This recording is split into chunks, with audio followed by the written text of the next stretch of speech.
Hello everyone, देखिए आज हम करते हैं एप्लीकेशंस ऑफ गॉस लॉ।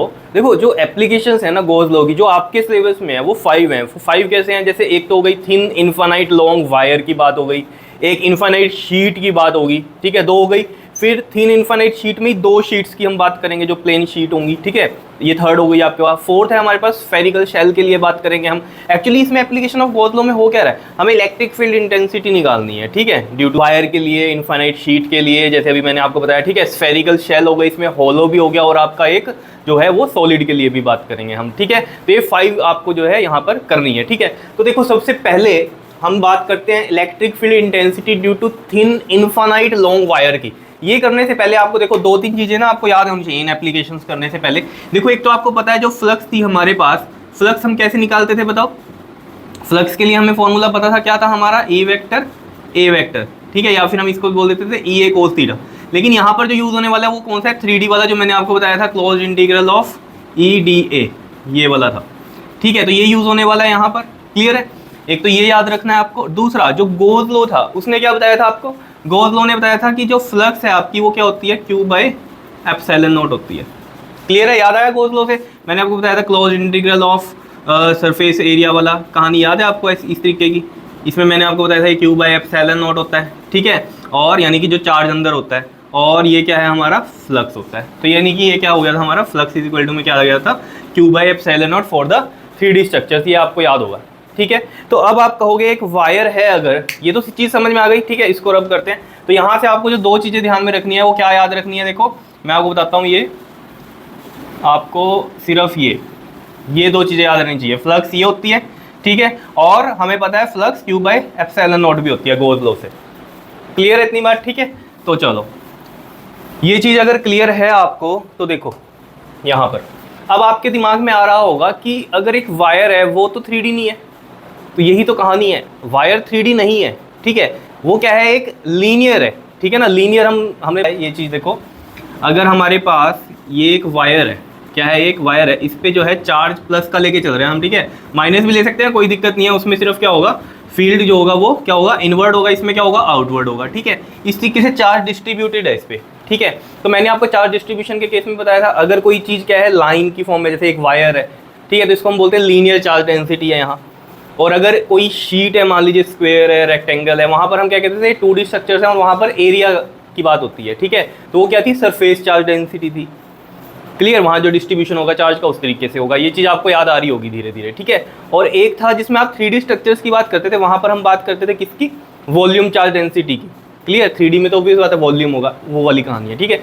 तो अब यहाँ पर क्या है, ये हमारे पास लीनियर चार्ज डेंसिटी में क्या है, हमारा जो है चार्ज डिस्ट्रीब्यूटेड है। बात ये आती है कि जो गॉस लॉ है वो तो एप्लीकेबल कहाँ होता है, 3D पे। तो हमें याद है कि गॉसियन सरफेस हम बनाते हैं, इंपॉर्टेंट पॉइंट्स में मैंने आपको बताया था गॉस लॉ के कि क्या करते हैं हम, गॉसियन सरफेस बनाते हैं सबसे पहले। तो गॉसियन सरफेस इसका कैसे बन सकता है, एक वायर के लिए सोचो जरा आप कि हम क्या कर सकते हैं। सपोज करो ये एक वायर है, और यहाँ पर इस पॉइंट से हमने कहा यहाँ तक ये वाला पॉइंट, ठीक है, ये P पॉइंट है मान लीजिए R दूरी पे, यहाँ पर आपको इलेक्ट्रिक फील्ड इंटेंसिटी निकालनी है। अब बाय सिमिट्री आपको कुछ ऐसा गॉसियन सरफेस बनाना है कि वो 3D हो गॉसियन सरफेस, और ये उसके अंदर आ जाए, क्योंकि इनसाइड द जो होता है गॉसियन सरफेस के, उसी में तो हम बोलते हैं फ्लक्स क्या होती है, Q बाय एप्सिलॉन नॉट होती है। तो इसमें कैसे करेंगे हम क्या करेंगे, इसमें याद रखना, कोई भी वायर है या फिर आपके पास एक सिंगल लाइन के बारे में कभी भी बात करता है वो, ठीक है, जैसे वायर हमारी एक लाइन ही है, तो वो कैसा है, सिलेंडर की टाइप में, ठीक है। अगर एक सिलेंडर आप लो, उस सिलेंडर को बहुत ही पतला कर दो तो एक वायर नहीं बन जाएगी। जैसे कि ये मान लो एक बोतल है, ठीक है, इस बोतल ये सिलेंड्रिकल शेप में है, ठीक है, ऐसे इमेजिन करो बाय सिमिट्री, ये कैसा है, जैसा यहाँ शेप है उसकी ऐसी यहाँ शेप है, ऐसे समझ लो, ठीक है, सिलेंडर है। जैसे मैंने कहा था आपको सिलेंड्रिकल शेप में ढोलक को आप इज्यूम कर सकते हो, ठीक है। तो चलो अभी इससे समझो कि अगर हम इसको बहुत पतला कर दे तो एक वायर की तरह नहीं बिहेव करेगा, एक पतली सी वायर, समझ रहे हो। तो इस तरीके से आप समझ सकते हो कि इसमें जो गॉसियन सरफेस बनेगा वो क्या बनेगा, सिलेंडर बनेगा। तो हमें किस तरीके से बनाना है सिलेंडर कि हम ये वाला पॉइंट इसके अंदर आ जाए इस तरीके से, ठीक है, और उतनी ही दूरी पे सिमिट्री में यहाँ पर भी आप बनाओगे इस तरीके से, और सिलेंडर आप इस तरीके से यहाँ पर बना दोगे। बताओ आ रहा है समझ में क्या किया है हमने यहाँ पर। और इसमें ऑब्वियस बात है, ये अगर सिलेंडर है और ये R दूरी पे ये P पॉइंट है, ये वाला पार्ट इसका कैसा है, जैसे ढोलक का ये वाला पार्ट होता है जहाँ चम्मच से बजाते हैं ना, ये वाला कर्व्ड पाथ ढोलक का, ये क्या है हमारा, cover surface area of that cylinder. और ये वाला पार्ट कौन सा हो गया, जहाँ पर ढोलक को ऐसे डब डब डब डब करके बजाते हो, वो वाली बात। जैसे इस बोतल में समझो, ये हो गया इसका कर्व्ड एरिया, ये वाला, ठीक है, कर्व्ड सरफेस एरिया। और ये है इसके साइड वाले, ये है साइड वाले। तो ऐसे समझो ना, ढोलक ऐसी तो बजती है और यहाँ चम्मच बजता है, इस तरीके से मैं आपको समझा रहा हूँ, ठीक है। तो क्लियर हो रही होगी बात। तो ये हमने क्या बना दिया, इसमें एक सिलेंड्रिकल सरफेस बनाया, गॉसियन सरफेस है जो हमारा। तो ऑब्वियस बात है, ये दूरी r है अगर, तो ये आप खुद समझो, अगर ये r है तो यहाँ से भी ये दूरी क्या है, r ही है। तो इसकी रेडियस क्या हो गई सिलेंडर की, r हो गई। क्लियर है। तो हम इस P पॉइंट पे इलेक्ट्रिक फील्ड निकालना चाहते हैं। आ रही है बात समझ में। अब देखो जरा, इसमें जो आपके पास सरफेस है वो 3 सरफेस बन गए। 3 सरफेस कैसे, एक तो ये कर्व्ड वाला और ये 2 साइड वाले, 3 सरफेस बन गए। इस तरीके से आप समझ सकते हो। अब देखो यही चीज़ मैंने लिखी हुई है यहाँ पर, कहते हैं let a thin infinite long wire ली हमने, having the linear charge density कितनी है इस पे, लैम्डा है। कितनी है ये, लैम्डा है। लैम्डा ही होती है, अगर आपको याद हो, लैम्डा क्या था हमारे पास, Q/L था, याद आया। तो हमने कहा चार्ज डिस्ट्रीब्यूटेड है इस तरीके से, ठीक है, linear charge density lambda. And let P is the point at a distance R from which the wire, from the wire at which electric field intensity is to be calculated. मतलब P point से दूरी है ना इसकी, wire से P point की दूरी पे हमें क्या निकालना है, इलेक्ट्रिक फील्ड इंटेंसिटी निकालना है, ठीक है। उसी के तरीके से फिर हमने क्या किया, इसमें सिलेंडर बनाया, उतने ही पॉइंट पे ले लिया। क्लियर है, मतलब जो साइज लिया हमने सिलेंडर का उतना ही ले लिया। क्लियर है, यही चीज लिख रखी है। Let cylinder is a Gaussian surface having length L है, इसकी जो लेंथ है वो कितनी ले ली हमने, L लेंथ है, ठीक है। एंड रेडियस आ रही है, मैंने बता दिया आपको, due to which the net field is to be studied. इसकी वजह से हमें क्या करना है, हमें नेट फील्ड क्या है, स्टडी करना है, ठीक है। अब देखो जरा, हमें नेट फ्लक्स यहाँ पर पता करनी है अभी, नेट फ्लक्स। तो देखो जरा, नेट फ्लक्स क्या होती है हमारे पास, फाई इज इक्वल टू में, अब यहाँ पर मैं ये वाला फॉर्मूला लगा रहा हूँ, E डॉट डी एस की जगह में डी ए लिखवाया आपको, तो डी ए में लिखूंगा। कई जगह डी एस भी लिखा हुआ है, तो कंफ्यूज ना होना, ठीक है। E डॉट डी ए, क्लोज क्योंकि 3D के लिए। क्लियर है इतनी बात, ठीक है। अब यहाँ पर आप कहोगे कि इसको डायरेक्ट हम फ्लक्स को Q/ε0 क्यों नहीं लिख लिया, वो भी यूज़ होगा, लेकिन यहाँ पर अभी सिंपल, वो तो गोज लो के अकॉर्डिंग है, Q/ε0 होगा। यहाँ तो अभी हमने सिंपल फ्लक्स के बारे में बात की है, क्यों, क्योंकि हमें इलेक्ट्रिक फील्ड चाहिए। तो इलेक्ट्रिक फील्ड के लिए यहाँ E मिल रहा है हमें, तो ये वाली चीज़ हमने यूज़ की यहाँ पर। क्लियर है इतनी बात। अब जैसे मैंने आपको बताया, यहाँ पर 3 सरफेस थे, ठीक है। तो अगर इनका हम स्मॉल एरिया लें, इस पूरे के लिए हम स्मॉल एरिया ये वाला ले लिया, ठीक है, और इधर के लिए हमने ये स्मॉल एरिया ये वाला ले लिया, और इधर के लिए ये स्मॉल एरिया ये वाला ले लिया, ठीक है। क्योंकि ये कर्व्ड है पूरे का पूरा, यहाँ पर ले लिया छोटा एरिया। ये वाला साइड वाला है, जो ढोलक वाला मैंने आपको एंड बताया, साइड वाले वो क्या है, ये है, ठीक है। अब देखो खुद सोचो, ये वाला जो पार्ट है ढोलक का, ये कैसा होता है, जैसे मान लो ये ढोलक है, ये वाला पार्ट है। अब ये वाला पार्ट अगर है तो इसका एरिया कैसे होगा, ऐसे होगा। क्लियर है इतनी बात, ये चीज़ समझ में आ रही है। क्योंकि हमें पता है हमेशा क्या होता है, आउटवर्ड होता है एरिया वेक्टर, ठीक है। तो यहाँ पर इसका जो होगा, ये कैसे होगा हमारे पास, इस डायरेक्शन में होगा, ठीक है। ये हमारा DA है, DA वेक्टर हो गया इधर। क्लियर, बताओ कोई दिक्कत इसमें। कई जगह आप देखना, इसको है DA लिख के ना यहाँ पर n कैप से लिख रखा है, वो यहाँ पर एरिया वेक्टर डिनोट करता है, unit vector, direction for the area vector. Clear है, तो हम ऐसे भी लिख लेते हैं, कोई दिक्कत नहीं है। अब देखो यहाँ पर जो इलेक्ट्रिक फील्ड होगा, इलेक्ट्रिक फील्ड की डायरेक्शन क्या होगी इसमें, ऊपर की तरफ होगी, या तो ऊपर की तरफ होगी या नीचे की तरफ होगी। क्योंकि ये आपके पास क्या है, वायर है, इस पर इस तरीके से चार्ज है, इधर से देख रहे हो तो ऐसे पड़ा है, उधर से देख रहे हो तो ऐसे पड़ा हुआ है। क्लियर है, पतली सी वायर है क्योंकि, ठीक है। तो सब साइड से ऐसे ही दिख रहा है आपको, ठीक है। अब कई बच्चों को मन में आता है कि सर यहाँ से इलेक्ट्रिक फील्ड ऐसे क्यों नहीं गया। देखो खुद सोचो, यहाँ पर नहीं है कुछ ऐसा, समझ रहे हो, ये तो एक पतली वायर है ना, यहाँ पड़ा हुआ है, लेंथ पे पड़ा हुआ है इसके चार्ज। क्लियर है इतनी बात। तो यहाँ पर नहीं है, क्योंकि अगर यहाँ पर होता तो देखो इस चीज़ को ऐसे समझो, ये अंदर इसके मान लो एक वायर है, ठीक है। इस पॉइंट पे आए हम, इस पॉइंट पे, ठीक है। अब इस पॉइंट से आप खुद सोचना, जो इलेक्ट्रिक फील्ड जा रहा है वो ऐसे जा रहा है, ऐसे जा रहा है, ऐसे जा रहा है, ऐसे जा रहा है, ऐसे जा रहा है, हर जगह ऐसे ऐसे निकल रहा है, ठीक है। ये तो ऐसे जाएगा ना, क्लियर है, वायर से ही जा रहा है ना अंदर, वायर से इलेक्ट्रिक फील्ड ऐसे जा रहा है। इलेक्ट्रिक फील्ड ऐसे नहीं जा रहा, ऐसे ऐसे नहीं जा रहा। क्लियर है, इलेक्ट्रिक फील्ड कैसे जा रहा है, ऐसे ऐसे ऐसे ऐसे ऐसे ऐसे हमेशा। अब खुद सोचो, ये ऐसे जाए, ऐसे जाए, ऐसे जाए। क्लियर है, मान लो ये ऐसे जा रहा है इधर, ठीक है। और एक और उससे हम समझाते हैं इसको, देखो इस तरीके से समझो, ये बन गया हमारे पास इस तरीके का, ठीक है। यहाँ पर ये एरिया वेक्टर मान लो, ये इस तरीके से बना दिया हमने, ठीक है। और ये क्या जा रहा है इस पर, एरिया वेक्टर ये जा रहा है, ये एरिया वेक्टर बाहर जा रहा है, ठीक है। अब इस वाले पे खुद सोचो, ये जो है इलेक्ट्रिक फील्ड ऐसे जाए, ऐसे जाए, ऐसे जाए, कहीं भी जाए, वो 90 डिग्री ही बनेगा। जैसे मान लो ऐसे जा रहा है ये, ठीक, ऐसे जा रहा है पीछे की तरफ, ये ऐसे जा रहा है, ठीक, और एरिया वेक्टर ऐसे जा रहा है, क्लियर, ऐसे बाहर की तरफ, तो वो भी क्या होगा आपके पास 90 डिग्री होगा। ये चीज़ आपको समझ में आ रही होगी, क्लियर है इतनी बात? बताओ कोई दिक्कत इसमें आई बात समझ में? ठीक है, तो ये चीज़ आपको ध्यान में रखना है। यहाँ पर जो इलेक्ट्रिक फील्ड है वो ये वाला बना रहा हूँ ताकि आपको इसमें समझ में आए अच्छे से कि ये 90 डिग्री है, नहीं तो चाहे वो ऐसे जाए, ऐसे जाए, ऐसे जाए, ऐसे जाए, ऐसे जाए, यहाँ पर वो पूरा इसके साथ क्या बनाएगा, 90 डिग्री बनाएगा। बिकॉज सिलेंडर ऐसे है ना, तो सिलेंडर में इलेक्ट्रिक फील्ड ऐसे ऐसे ऐसे ऐसे सब जगह। अब जैसे मान लो यहाँ पर ये जा रहा है, ठीक है, ऐसे भी आ रहा है, ऐसे भी आ रहा है, सिलेंडर में तो ऐसे आ रहा है। खुद सोचो ना, एक ढोलक एज्यूम करो आप, ठीक है, अंदर उसके एक वायर है जिस पे चार्ज है, ठीक है, तो उस वायर से जो इलेक्ट्रिक फील्ड निकल रहा होगा ऐसे तो नहीं होगा सिर्फ ऊपर ही जा रहा होगा, वो चारों तरफ निकलेगा। चारों तरफ कैसे निकलेगा, ऊपर भी, साइड में भी, इधर भी, इधर भी, पूरे में निकलेगा वो। तो वही चीज़ हो रही है यहाँ पर। हम सिर्फ शो ऐसे नहीं कर सकते, क्योंकि यहाँ पर तो अगर आप देखोगे ऐसे भी आएगा इलेक्ट्रिक फील्ड, ऐसे भी, ऐसे भी, ऐसे भी, ऐसे भी, ऐसे घूम रहा है ये 360 डिग्री में, ठीक है, लेकिन ये ऐसे नहीं जा रहा इलेक्ट्रिक फील्ड, इस साइड नहीं जा रहा, ये सिर्फ यहीं पर ऐसे ऐसे घूम रहा है, समझ रहे हो? ये हो गया इलेक्ट्रिक फील्ड, नीचे वाला भी इलेक्ट्रिक फील्ड हो गया, ऐसे बाहर की तरफ भी होगा, पीछे की तरफ भी होगा, ऐसे भी होगा, ऐसे भी, हर जगह। मेरे ख्याल से क्लियर हो रही होगी आपको बात, ठीक है? तो ये चीज़ आपको ध्यान में रखनी है, यहाँ इस साइड नहीं आएगा ये इलेक्ट्रिक फील्ड, ठीक है? तो मैं एज्यूम कर लेता हूँ ऊपर इस तरीके से जा रहा है ये इलेक्ट्रिक फील्ड। बताओ कोई दिक्कत इसमें?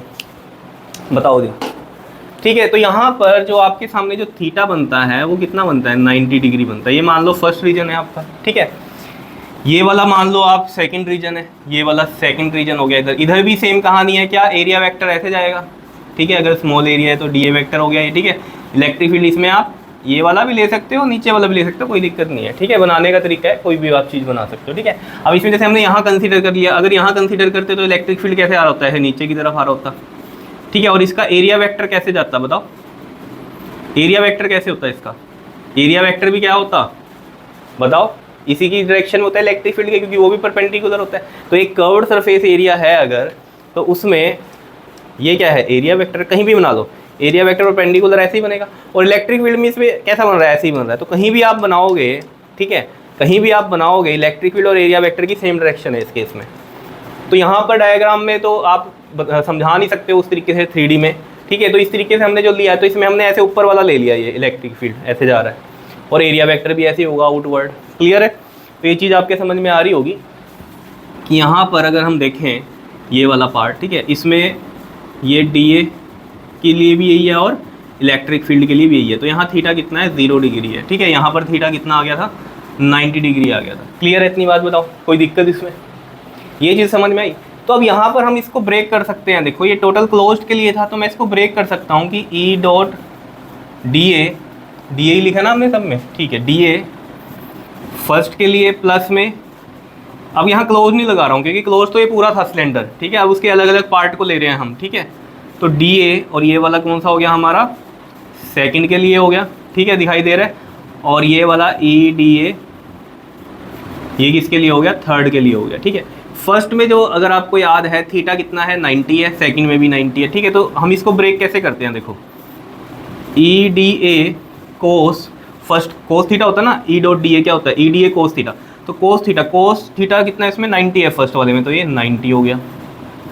प्लस में अगले में भी यही होगा, EDA कोस 90 है इसमें भी, सेकंड वाले में देख लो आप, ठीक है। और थर्ड वाले में कितना है आपके पास, EDA कोस कितना है, 0 डिग्री है। तो यानी कि कोस 90 वाला तो ये 0 हो गया पूरा, यहाँ भी कोस 90 वाला ये 0 हो गया। सिर्फ बचा कौन सा, ये वाला, क्योंकि आपके पास क्या होता है, कोस 0 1 होता है, तो सिर्फ ये थर्ड वाला बचा। यानी कि जो यहाँ पर इलेक्ट्रिक फील्ड है, या जो हम बात करते हैं ये वाला फ्लक्स, वो फ्लक्स सिर्फ किसकी वजह से है, कर्व्ड सरफेस की वजह से, क्योंकि वहीं से ही क्या निकल रही है, इलेक्ट्रिक फील्ड लाइंस निकल रही हैं। यही बात मैं आपको समझा रहा था। इन दोनों में की तरफ से तो निकल ही नहीं रही है, ना ही इधर से निकल रही है, ना ही इलेक्ट्रिक फील्ड इधर से निकल रही है, तो फ्लक्स तो है ही नहीं यहाँ पर। फ्लक्स सिर्फ किसकी वजह से बन रहा है, कर्व्ड सरफेस की वजह से, ये कर्व्ड की वजह से, क्योंकि इसमें से ये चारों तरफ निकल रहा है, ऐसे ऊपर, ऐसे नीचे, ऐसे आमने सामने नहीं निकल रहा है यहाँ से, ये इस तरीके से नहीं जा रहा। तभी ये इन दोनों की वजह से क्या होगी, फ्लक्स 0 हो गई, सिर्फ ये इसकी वजह से बनता है। तो यानी कि अगर हम यहाँ पर देखें कि यहाँ पर ये E डॉट DA जो है हमारा, ये यहाँ पर किसके इक्वल आ रहा है, सिर्फ EDA के, EDA, ठीक है, थर्ड वाले की वजह से आ रहा है सिर्फ, ठीक। तो इसको देखो जरा, हम ऐसे लिख सकते हैं E और ये DA। अब DA की इंटीग्रेशन जब यहाँ पर करोगे, मतलब टोटल एरिया, टोटल एरिया किसका, ये कर्व्ड सरफेस का। अब सिलेंडर का कर्व्ड सरफेस एरिया बताओ क्या होता है, अगर आपने पढ़ा है तो वो ऐसे पढ़ा है आपने, ये ऐसे, ये सिलेंडर है जी, ये इसकी हाइट है, तो आपने पढ़ा है क्या, 2πr/h। ये ऐसे खड़ा किया हुआ है सिलेंडर, ये हमने लेटाया हुआ बनाया, तो इसमें हाइट वाली क्या चीज़ आ गई है, लेंथ आ गई। तो मैं इस फॉर्मूले को क्या लिख सकता हूँ, 2πrl। बताओ कोई दिक्कत। तो मैं इस डीए की जब इंटीग्रेशन करता हूँ तो ये पूरा टोटल एरिया आ गया, और टोटल एरिया कितना है इसमें, 2πrl। बताओ जी। और ये ई डॉट डी ए क्या है हमारा, ये वाला फ्लक्स ही है, तो मैं इसको ऐसे लिख सकता हूँ ये वाला, कि यहाँ पर ये क्या है हमारा, चलो इंटीग्रल ही कर लो, ई डॉट डी ए, और ये जो है हमारा क्या है, फ्लक्स ही तो था, E2πrl। बताओ, ये फर्स्ट इक्वेशन बनी हमारी। बताओ इतना समझ में आया, बिल्कुल सिंपल है कहानी, कुछ भी मुश्किल नहीं है इसमें। ठीक है, देखो इस पर मैं टाइम क्यों लगा रहा हूँ ज़्यादा, कि आपको जो है ईजिली समझ में आए बात। क्लियर है, कोई भागने की हमें जल्दी नहीं हो रही, आपको चीज़ समझ में आनी चाहिए कि क्या है। ये चीज़ समझ में आई। बताओ अब अकॉर्डिंग टू गोज लॉ, यहाँ पर करते हैं अब हम इसको, देखो now according to Gauss law, flux जो होती है हमें पता है वो क्या होती है, Q/ε0 भी होती है। अगर ये पूरा चार्ज Q है तो फ्लक्स इसमें से Q/ε0 भी होगी। लेकिन यहाँ से हमने फ्लक्स क्यों निकाली, क्योंकि हमें इलेक्ट्रिक फील्ड चाहिए था ना, और ये वाला E की टर्म्स में यहाँ से इसी तरीके से निकलता है। आ रही है बात समझ में। बताओ, तो हम इन दोनों को इक्वेट कर सकते हैं इक्वेशंस को, ये फर्स्ट ये वाली सेकंड हो गई। फ्रॉम 1 एंड 2 ऑब्वियस बात है, अगर हम इसकी लेफ्ट हैंड साइड कह रहे हैं इक्वल है, तो राइट हैंड साइड भी इक्वल होगी। तो राइट हैंड साइड इक्वल होगी तो ये इसके इक्वल हो जाएगा। तो मतलब मैं ऐसे लिख सकता हूँ E2πrl एंड Q/ε0। तो यहाँ से जो E की वैल्यू आएगी देखो वो कितनी आ जाएगी, Q/2πrl/ε0। बताओ कोई दिक्कत। अभी यहाँ ख़त्म नहीं हुआ है, अभी देखो Q की हम वैल्यू निकाल लेंगे कैसे, क्योंकि हमें पता है ये कैसी है, लीनियर चार्ज डेंसिटी है। लीनियर चार्ज डेंसिटी क्या होती है हमारे पास, बताओ। Linear charge density lambda is equal to में Q/L। तो यहाँ से Q की वैल्यू क्या आ जाएगी, लैम्डा L। तो ये मैं Q की वैल्यू यहाँ पुट करूँगा, लैम्डा L अपॉन में 2πrl/ε0। क्या समझ में आया क्या किया है, Q की वैल्यू पुट कर दी ना, लैम्डा L।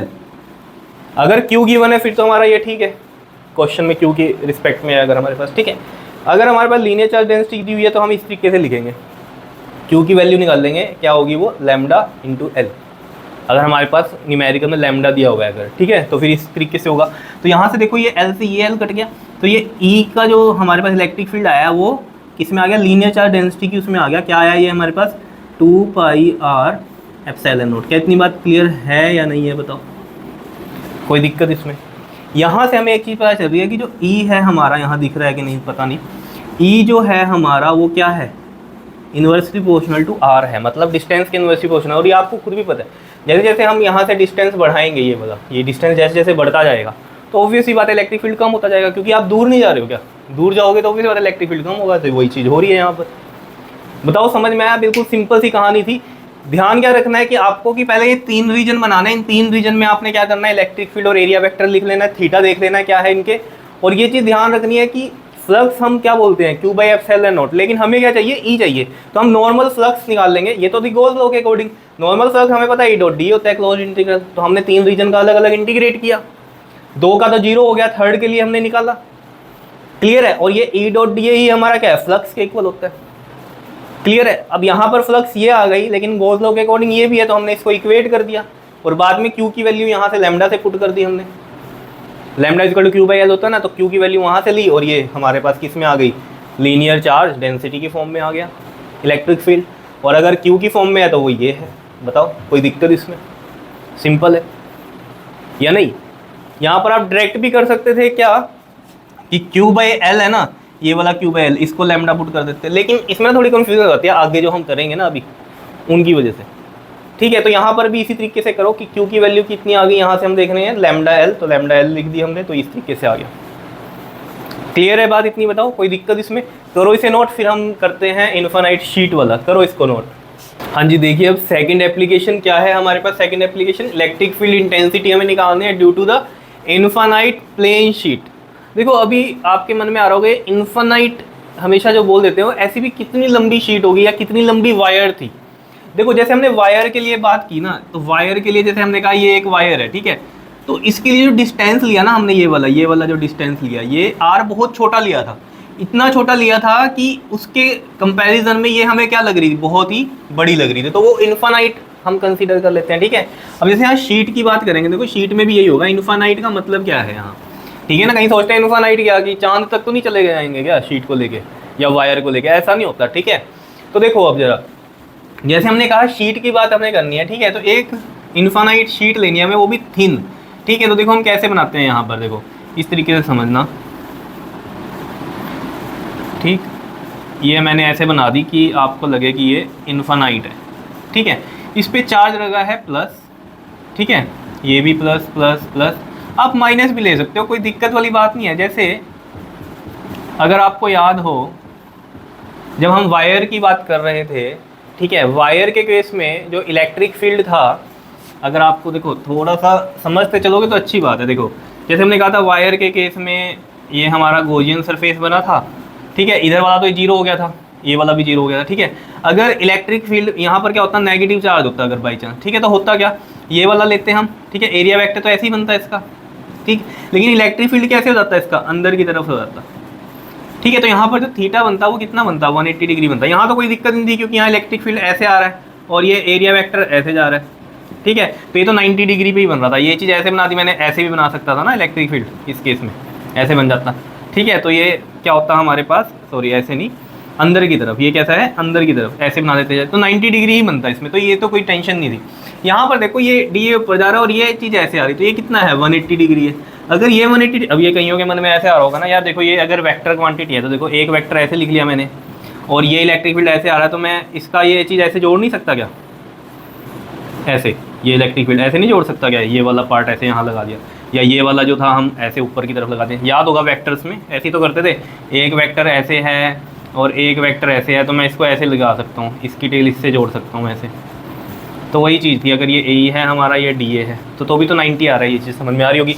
यहाँ पर देखो थीटा 180 है, तो ई कितना बनता है यहाँ पर, जल्दी से बताओ कितना बनता है, ई जो हमारे पास ई डॉट डी ए था क्लोज इंटीग्रल, वो सिर्फ थर्ड की वजह से आ रहा था, वो कितना बनता है, ई डॉट डी ए कोस कितना था ये 180, तो ये -1 आ जाता ना, तो -1 अगर आ जाता है ये हमारे पास, तो माइनस का ई बाहर और ये डी ए इधर, ठीक है ना, -1 ही होगा था, माइनस ई बाहर लिया, और ये कितना बन जाता है 2πr कर्व्ड सरफेस एरिया इसके लिए। ठीक है, तो यहाँ से जो ई बनता है, यहाँ से Q/ε0 के इक्वल कर दिया था हमने फाई के लिए। ठीक है, तो यहाँ से जो ई आ जाता बस माइनस में आ जाता, ये चीज़ उधर चल जाती, कैसे, Q/ माइनस में 2πr/ε0 और Q की वैल्यू आप रख देते कितनी, λl, समझ रहे, तो देख रहे हो माइनस में आ जाती बस वैल्यू, और कुछ ना हो रहा था यहाँ पे।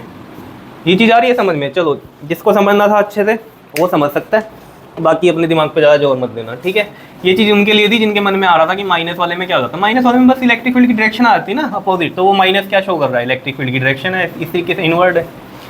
क्लियर है इतनी बात। तो यहाँ पर भी जैसे हम प्लस की बात कर रहे हैं, तो अगर मैं माइनस लूँगा तो रिजल्ट किस में आ जाएगा, माइनस में आ जाएगा, बस इतना फर्क होगा। ठीक है, अब हम प्लस की बात करते हैं। देखो अब ये प्लस का केस है और यहाँ पर शीट ऐसे रखी हुई है, ये शीट है ना, ये शीट ऐसे है, ध्यान में रखना। अब यहाँ पर तो किस तरीके से बनाते हैं हम, ये शीट ऐसे रखी हुई है, ठीक है, प्लस चार्ज, इधर से जो प्लस है वो इधर से दिख रहा है, ये चीज़ भी ध्यान में रहनी चाहिए। ठीक है, क्योंकि थिन इनफाइनाइट शीट है। ठीक, अब इसमें हम जो गॉसियन सरफेस लेंगे वो किस तरीके से लेंगे, देखो हमने कहा कि इस शीट से यहाँ पर P पॉइंट की जो दूरी है वो कितनी है, इसकी दूरी बताओ, यहाँ से इस शीट से इसकी दूरी कितनी है, x दूरी।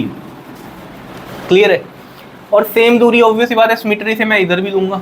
ठीक है, तो मैं यहाँ पर एक सिलेंडर बना सकता हूँ गॉसियन सरफेस इसके लिए, इस तरीके से, देखो ऐसे,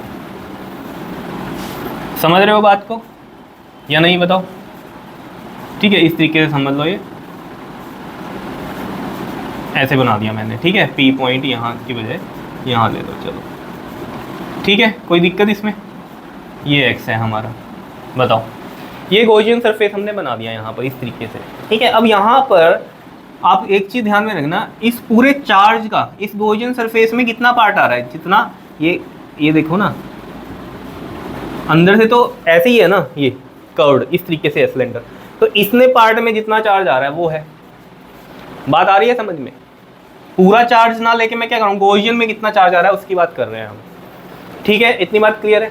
अब देखो सबसे पहले वही काम करना है इसके अंदर भी। अब आपके मन में आ रहा होगा सर ये सिलेंडर ही क्यों बनाया, समझ रहे हो, देखो इसमें हम सिलेंडर अगर ले रहे हैं तो सिमेट्री से बन रहा है, क्यूब भी ले सकते हैं, लेकिन वो आपको कहीं दिखेगा नहीं किसी बुक में। क्यूब भी हम करके कर सकते हैं, क्योंकि एक शीट है तो भी बात है, क्यूब में एक शीट आराम से फिट हो सकती है। देखो जैसे ये हमने लिया एक क्यूब गॉसियन सरफेस है, ये शीट थी अगर, तो ये इसके अंदर तो बिल्कुल अच्छे से आ सकती है ना, बिल्कुल सिमेट्रिकल, इसके लिए भी बन जाएगा ये, ठीक है। लेकिन वो मैं बाद में डिस्कस करूँगा, ठीक है। जिसके मन में आ रहा होगा कि क्यूब भी ले सकते हैं, उसके लिए ये चीज़ बताइए। अभी नॉर्मल समझो कि एक सिलेंडर लिया हमने, ठीक है, क्लियर है।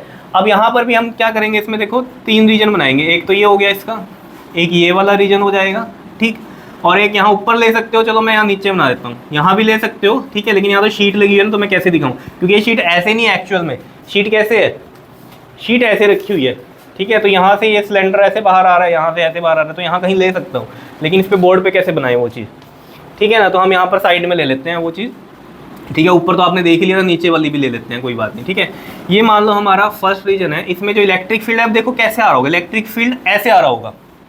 ये शीट है ना, ये शीट है ऐसे, यहाँ ये प्लस चार्ज, तो प्लस से कैसे आएगा इलेक्ट्रिक फील्ड, ऐसे बाहर की तरफ आएगा ना इलेक्ट्रिक फील्ड। ऐसे शीट रखी है तो इलेक्ट्रिक फील्ड ऐसे बाहर की तरफ। अगर इधर से देख रहे हैं तो इलेक्ट्रिक फील्ड ऐसे आएगा, ऐसे। इधर से देखने में क्या हो रहा है, इलेक्ट्रिक फील्ड ऐसे आएगा, क्योंकि यहाँ भी प्लस ही तो है, तो यहाँ से ऐसे जाएगा। मतलब क्या, इसमें ऊपर नीचे नहीं जा रहा इलेक्ट्रिक फील्ड, ठीक है। क्या हो रहा है, लेफ्ट राइट में जा रहा है, ठीक है। तो ये लेफ्ट साइड हो गई इसकी। लेफ्ट साइड में क्या हो रहा है, इलेक्ट्रिक फील्ड की डायरेक्शन ये है, और एरिया वेक्टर तो ऑब्वियस सी बात है परपेंडिकुलर टू दैट सरफेस ही होता है, ठीक है। तो ये साइड वाला, जैसे ढोलक का मैंने पार्ट बताया था आपको, साइड वाला, तो उस पर कैसे जाएगा एरिया वेक्टर, ऐसे बाहर की तरफ ही जाएगा, ठीक है। तो ये स्मॉल एरिया, तो मैंने इसको डीए वेक्टर ऐसे लिख दिया। थीटा कितना है यहाँ पर बताओ, 0 डिग्री है, समझ में आ रहा है। सेम चीज़ यहाँ पर लेंगे, अगर ये हमारा सेकंड रीजन है तो इलेक्ट्रिक फील्ड ऐसे जाएगा बाहर की तरफ, और एरिया वेक्टर भी इसमें बाहर की तरफ ही जाएगा। थीटा कितना बनेगा इसमें, 0 डिग्री। अगर यहाँ की हम बात करें, देखो इलेक्ट्रिक फील्ड की तो डायरेक्शन ये रही, यहाँ पर भी ऐसी, ठीक है। लेकिन एरिया वेक्टर ऑब्वियस बात है, कवर्ड सरफेस एरिया तो परपेंडिकुलर पड़ा होता है। जैसे ये सिलेंडर है यहाँ, ठीक है, तो एरिया वेक्टर इसके ऐसे बनेगा। अगर इलेक्ट्रिक फील्ड हमने ऐसे लिया तो एरिया वेक्टर हम इसके ऐसे लेंगे। ऐसे भी ले सकते हैं, लेकिन बनाएंगे कैसे, यहाँ पे बोर्ड पे कहीं पर भी ले लो, ये क्या होगा, हमेशा इलेक्ट्रिक फील्ड के 90 डिग्री ही होगा। चाहे यहाँ ले लो, इलेक्ट्रिक फील्ड ऐसे जा रहा होगा तो 90 ही बनाएगा इस पर, ठीक है। क्लियर है इतनी बात, क्योंकि इलेक्ट्रिक फील्ड उधर जा रहा है और एरिया वेक्टर ऐसे चारों तरफ घूम रहा है, तो वो इसके साथ हमेशा कितना बनाएगा, 90 डिग्री बनाएगा। जैसे ऐसे समझो ना, ये इलेक्ट्रिक फील्ड जा रहा है, ये क्या है, एरिया वेक्टर है, क्लियर है। अब ये एरिया वेक्टर मैं ऐसे बनाया है यहाँ पर, ठीक है, यहाँ पर ऐसे बनाऊंगा तो ये भी 90 डिग्री, यहाँ ये भी 90 डिग्री, इसके साथ ऐसे बनाऊंगा तो भी 90 डिग्री, ऐसे बनाऊंगा तो भी 90 डिग्री। समझ रहे हो, एरिया वेक्टर हमेशा क्या कर रहा है, इलेक्ट्रिक फील्ड के साथ यहाँ 90 डिग्री एंगल बना रहा है, ठीक है। तो एरिया वेक्टर ऐसे बनेगा, अगर डी ए हमारा स्मॉल एरिया लिया हमने और इलेक्ट्रिक फील्ड ऐसे जा रहा है, तो थीटा कितना आएगा यहाँ, 90 डिग्री आएगा। ये कौन सा रीजन था हमारा, थर्ड रीजन। कर्व्ड वाला हमने क्या ले लिया, थर्ड ले लिया। बताओ समझ में आया, बिल्कुल सिंपल कहानी है। यही सब लिखा हुआ है कि let a thin infinite plane sheet having the surface charge density कितनी है। यहाँ पर ये जो सरफेस चार्ज डेंसिटी है क्या है, सिग्मा है। सिग्मा क्यों है, आपको बताया था चार्ज डिस्ट्रीब्यूशन जो होता है, अगर एक 2D स्ट्रक्चर है तो उसमें क्या होगा, एरिया आ जाएगा, तो क्या होगी सरफेस चार्ज डेंसिटी सिग्मा। क्या फॉर्मूला होता है इसका बताओ, Q/A होता है, अगर याद हो आपको, ठीक है, यही लिखा हुआ है। Let P is the point at distance x, P point x distance से ले लिया हमने, वेयर द हमें क्या निकालना है, electric field intensity to be calculated, ठीक है। Let the cylinder is a Gaussian surface, ये हमने लिया as shown in the diagram. बताओ समझ में आया, बिल्कुल सिंपल है, कुछ भी मुश्किल थोड़ी है इसमें। बताओ प्रैक्टिस करोगे तो आ जाएगा, अगर घबराओगे तो फिर कुछ भी नहीं होगा। देखो अगर आप घबरा जाते हो ना, तो आसान चीज़ भी मुश्किल ही लगने वाली है। वह तो मुश्किल कुछ है ही नहीं है, क्योंकि देखो चीज़ मुश्किल कब तक है, जब तक आपको वो समझ में नहीं आई, हमेशा यही होगा। अभी जैसे आप पिछली क्लास में जो चीज़ आपने पढ़ी, जब शुरू में गए तो कितना मुश्किल लगता है, जब वो पढ़ी आपने, समझ में आने लग गई धीरे धीरे, तो आपको आसान लगने लगी। अभी आपसे पूछ लो, आपको बहुत आसान था। 11th की नहीं मैं बात कर, 11th में तो मुझे पता है बच्चों का हाल क्या था, ठीक है। नॉर्मल ऐसे कोई क्लास का सोचो, ठीक है। तो मतलब कहने का क्या है कि जब तक आपको कोई चीज़ समझ में नहीं आई ना, वो मुश्किल लगेगी, जब समझ में आ जाएगी तो वो आसान लगेगी आपको। ये नॉर्मल सी कहानी है लाइफ की भी, ठीक है। बात इतनी बताओ, ये चीज़ समझ में आया, ठीक है। अब देखो जरा, इसमें वही सब काम करने वाले हैं हम। नेट फ्लक्स हम कैसे निकालते हैं, फाई इक्वल टू में क्या होता है हमारे पास, ई डॉट क्या होता है बताओ, डी ए वैक्टर, ऐसे क्लोज्ड के लिए। अब ये वाली चीज़ हम कैसे ब्रेक कर सकते हैं, E dot d A first region के लिए, plus E dot d A किसके लिए, सेकंड रीजन के लिए, plus E dot d A किसके लिए, थर्ड रीजन के लिए। यही तो करते थे वहाँ भी। यहाँ पर क्लोज नहीं डाल रहे हैं, क्योंकि क्लोज वाले को ही तो हमने क्या किया, 3 पार्ट में अलग अलग ले लिया एरिया उसका, ठीक है। यहाँ क्लोज है, टोटल के लिए तो क्लोज है, 3D है, ये तो अलग अलग पार्ट लिया ना। फर्स्ट वाला ये लिया मैंने एक सर्कल टाइप में, ये वाला एक सर्कल टाइप में लिया हमने, ठीक है ना। और ये क्या है, कर्व्ड सरफेस है सिलेंडर का, थर्ड वाला। बात आ रही है समझ में या नहीं आ रही है बताओ।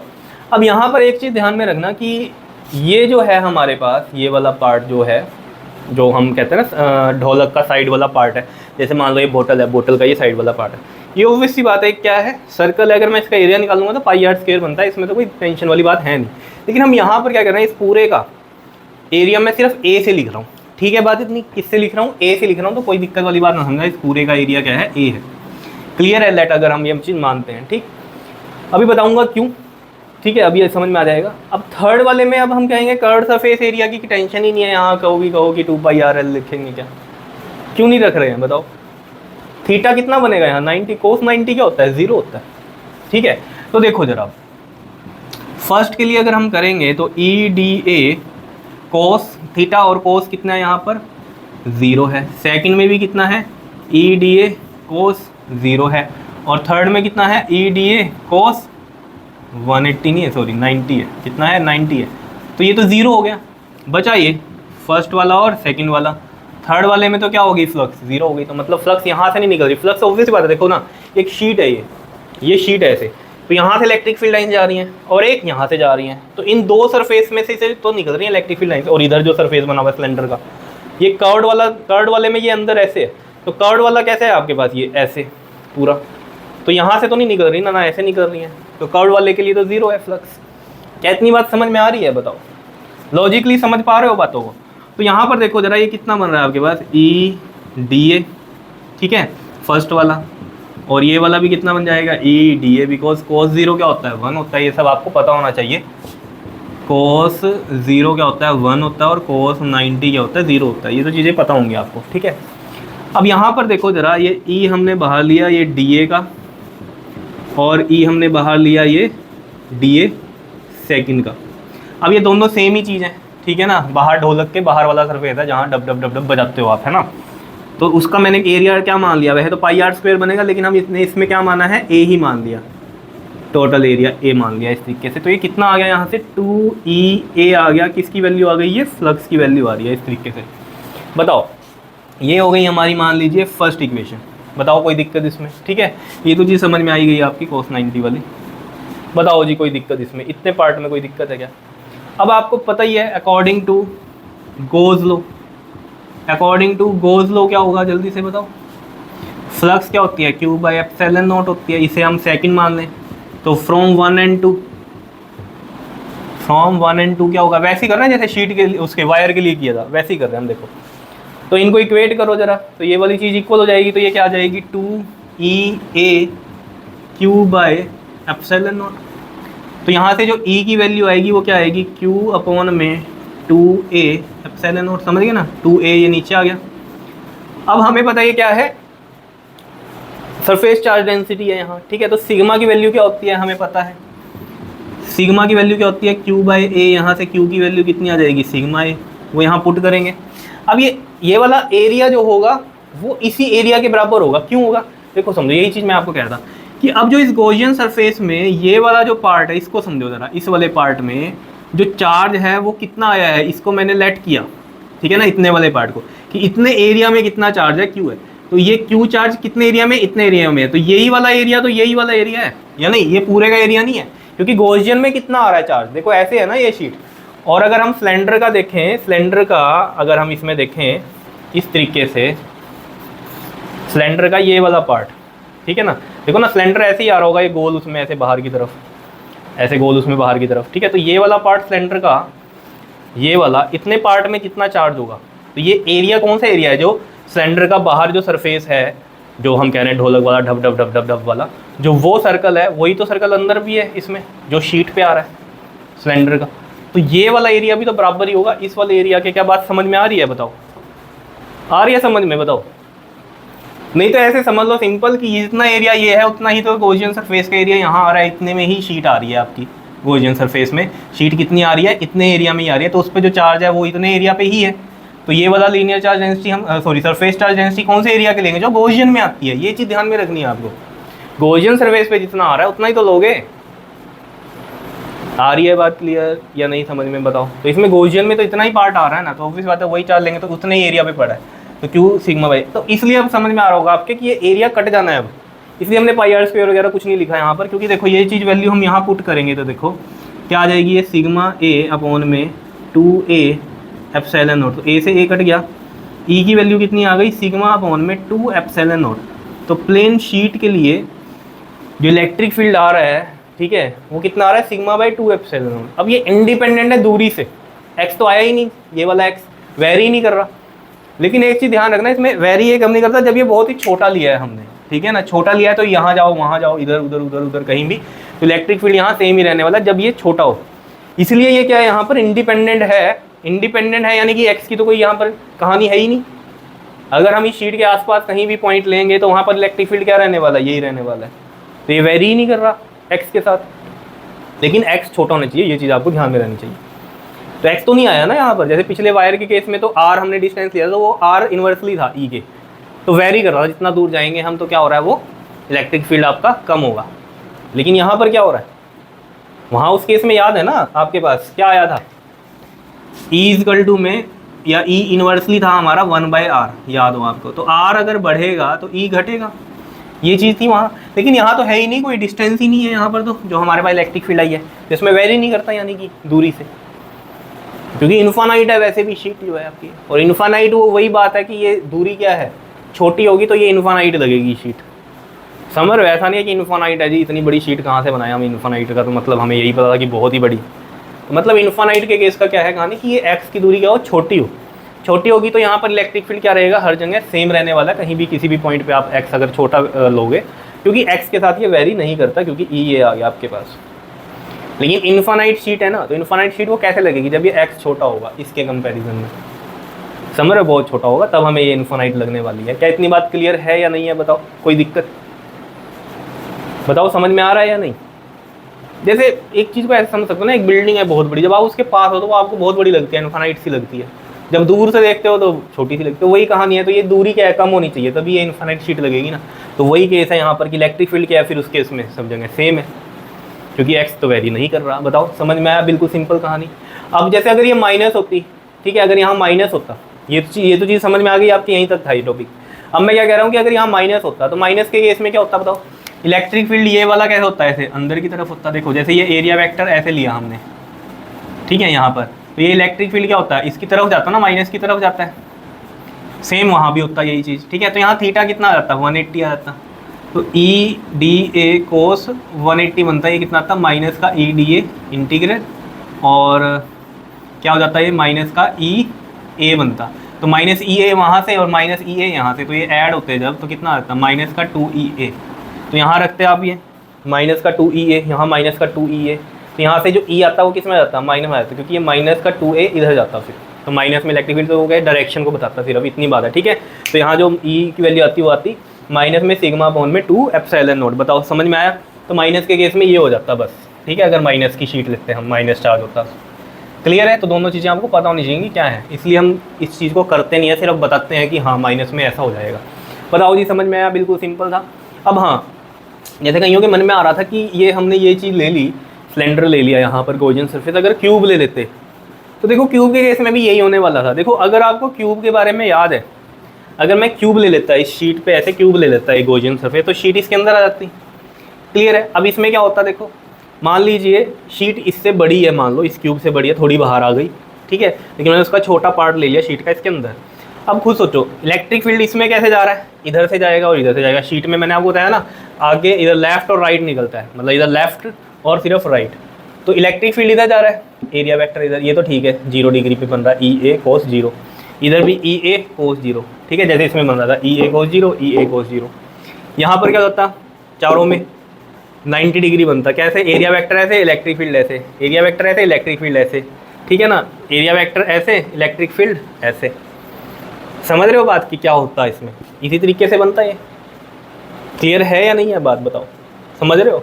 तो इसमें भी क्या हो जाता, फिर ये चारों फेस पे तो कोस 90 आता, 0 जाता, लेकिन सिर्फ ये वाला फेज और ये वाला फेज रहता, जैसे इसमें था सिलेंडर में, ये वाला फेज और ये वाला फेज। ठीक है, मैं सिर्फ एक आइडिया दे रहा हूँ आपको, जिसके मन में आ रहा होगा कि इस तरीके से होगा। तो वहाँ पर भी यही तो बनते, अगर हम इंटीग्रेट करते तो वहाँ 6 सरफेस के लिए करते है ना, 6 के लिए करते, जिसमें 4 0 जाते, 2 ऐसे ही ये वाले बचते। तो इसी तरीके से आता उसमें भी। वहाँ बस एरिया कौन सा बनता, उस शीट का बनता। अगर वो एक स्क्वायर शीट है, ठीक है, या हम एक क्यूब ले रहे हैं, तो ऑब्वियसली बात है अंदर क्या है, एक स्क्वायर शीट टाइप में ही हमने उसको कंसीडर किया है। तो शीट बड़ी लेकिन उसका एक स्क्वायर साइज जो है उस क्यूब में आया, तो उसका एरिया क्या बनता, साइड का स्क्वायर। मान लीजिए साइड ए थी तो ए स्क्वायर, ठीक है। लेकिन कोई फ़ायदा नहीं था क्योंकि यहाँ पर जो एरिया आना था वही हमारा इधर सिग्मा में एरिया आना था, तो कट ही जाना था। क्लियर है दिमाग? तो ऐसे आप सोच सकते हो कि क्यूब के लिए भी हो सकता है। जिसके दिमाग में आ रही होगी बात तो अच्छी बात है, नहीं आ रही है तो ज़्यादा जोर मत देना, यही समझ लो जो यही करवाया मैंने, ठीक है। करो इसे नोट। फिर उसके बाद इसकी हम 2 इनफाइनाइट प्लेन शीट के लिए करेंगे, लेकिन उसमें यही रिजल्ट यूज़ होने वाला है, ठीक है। तो ये ध्यान में रखना, ये पूरा करने की जरूरत नहीं है। 2 इनफाइनाइट शीट के लिए सिर्फ हम क्या करेंगे, उसमें रिजल्ट निकाल लेंगे। तो करो इसको नोट, फिर वो करते हैं। हाँ जी, देखिए अब 2 इनफाइनाइट चार्ज प्लेन शीट के लिए करते हैं। देखो ये लिखा हुआ है हमने, थर्ड एप्लीकेशन क्या है, electric field intensity due to the 2 thin infinite charge plane sheet. अब देखो यहाँ 2-3 इनफाइनाइट प्लेन शीट बना लेनी है, लेकिन इसको सोल्व नहीं करना प्रॉपर, जैसे हमने पिछले केस में किया था। हम वहीं से रिजल्ट उठाएंगे डायरेक्ट। देखो कैसे, जैसे हमने कहा यहाँ पर ये 2 शीट्स इस तरीके से हैं, ठीक है। इनफाइनाइट है तो मैंने इस तरीके से बना दिया ये, ठीक है। और यहाँ पर एक शीट एक और है इस तरीके से, ठीक। 2 इनफाइनाइट शीट है, इस तरीके से हमने यहाँ पर ये बना दी है। क्लियर?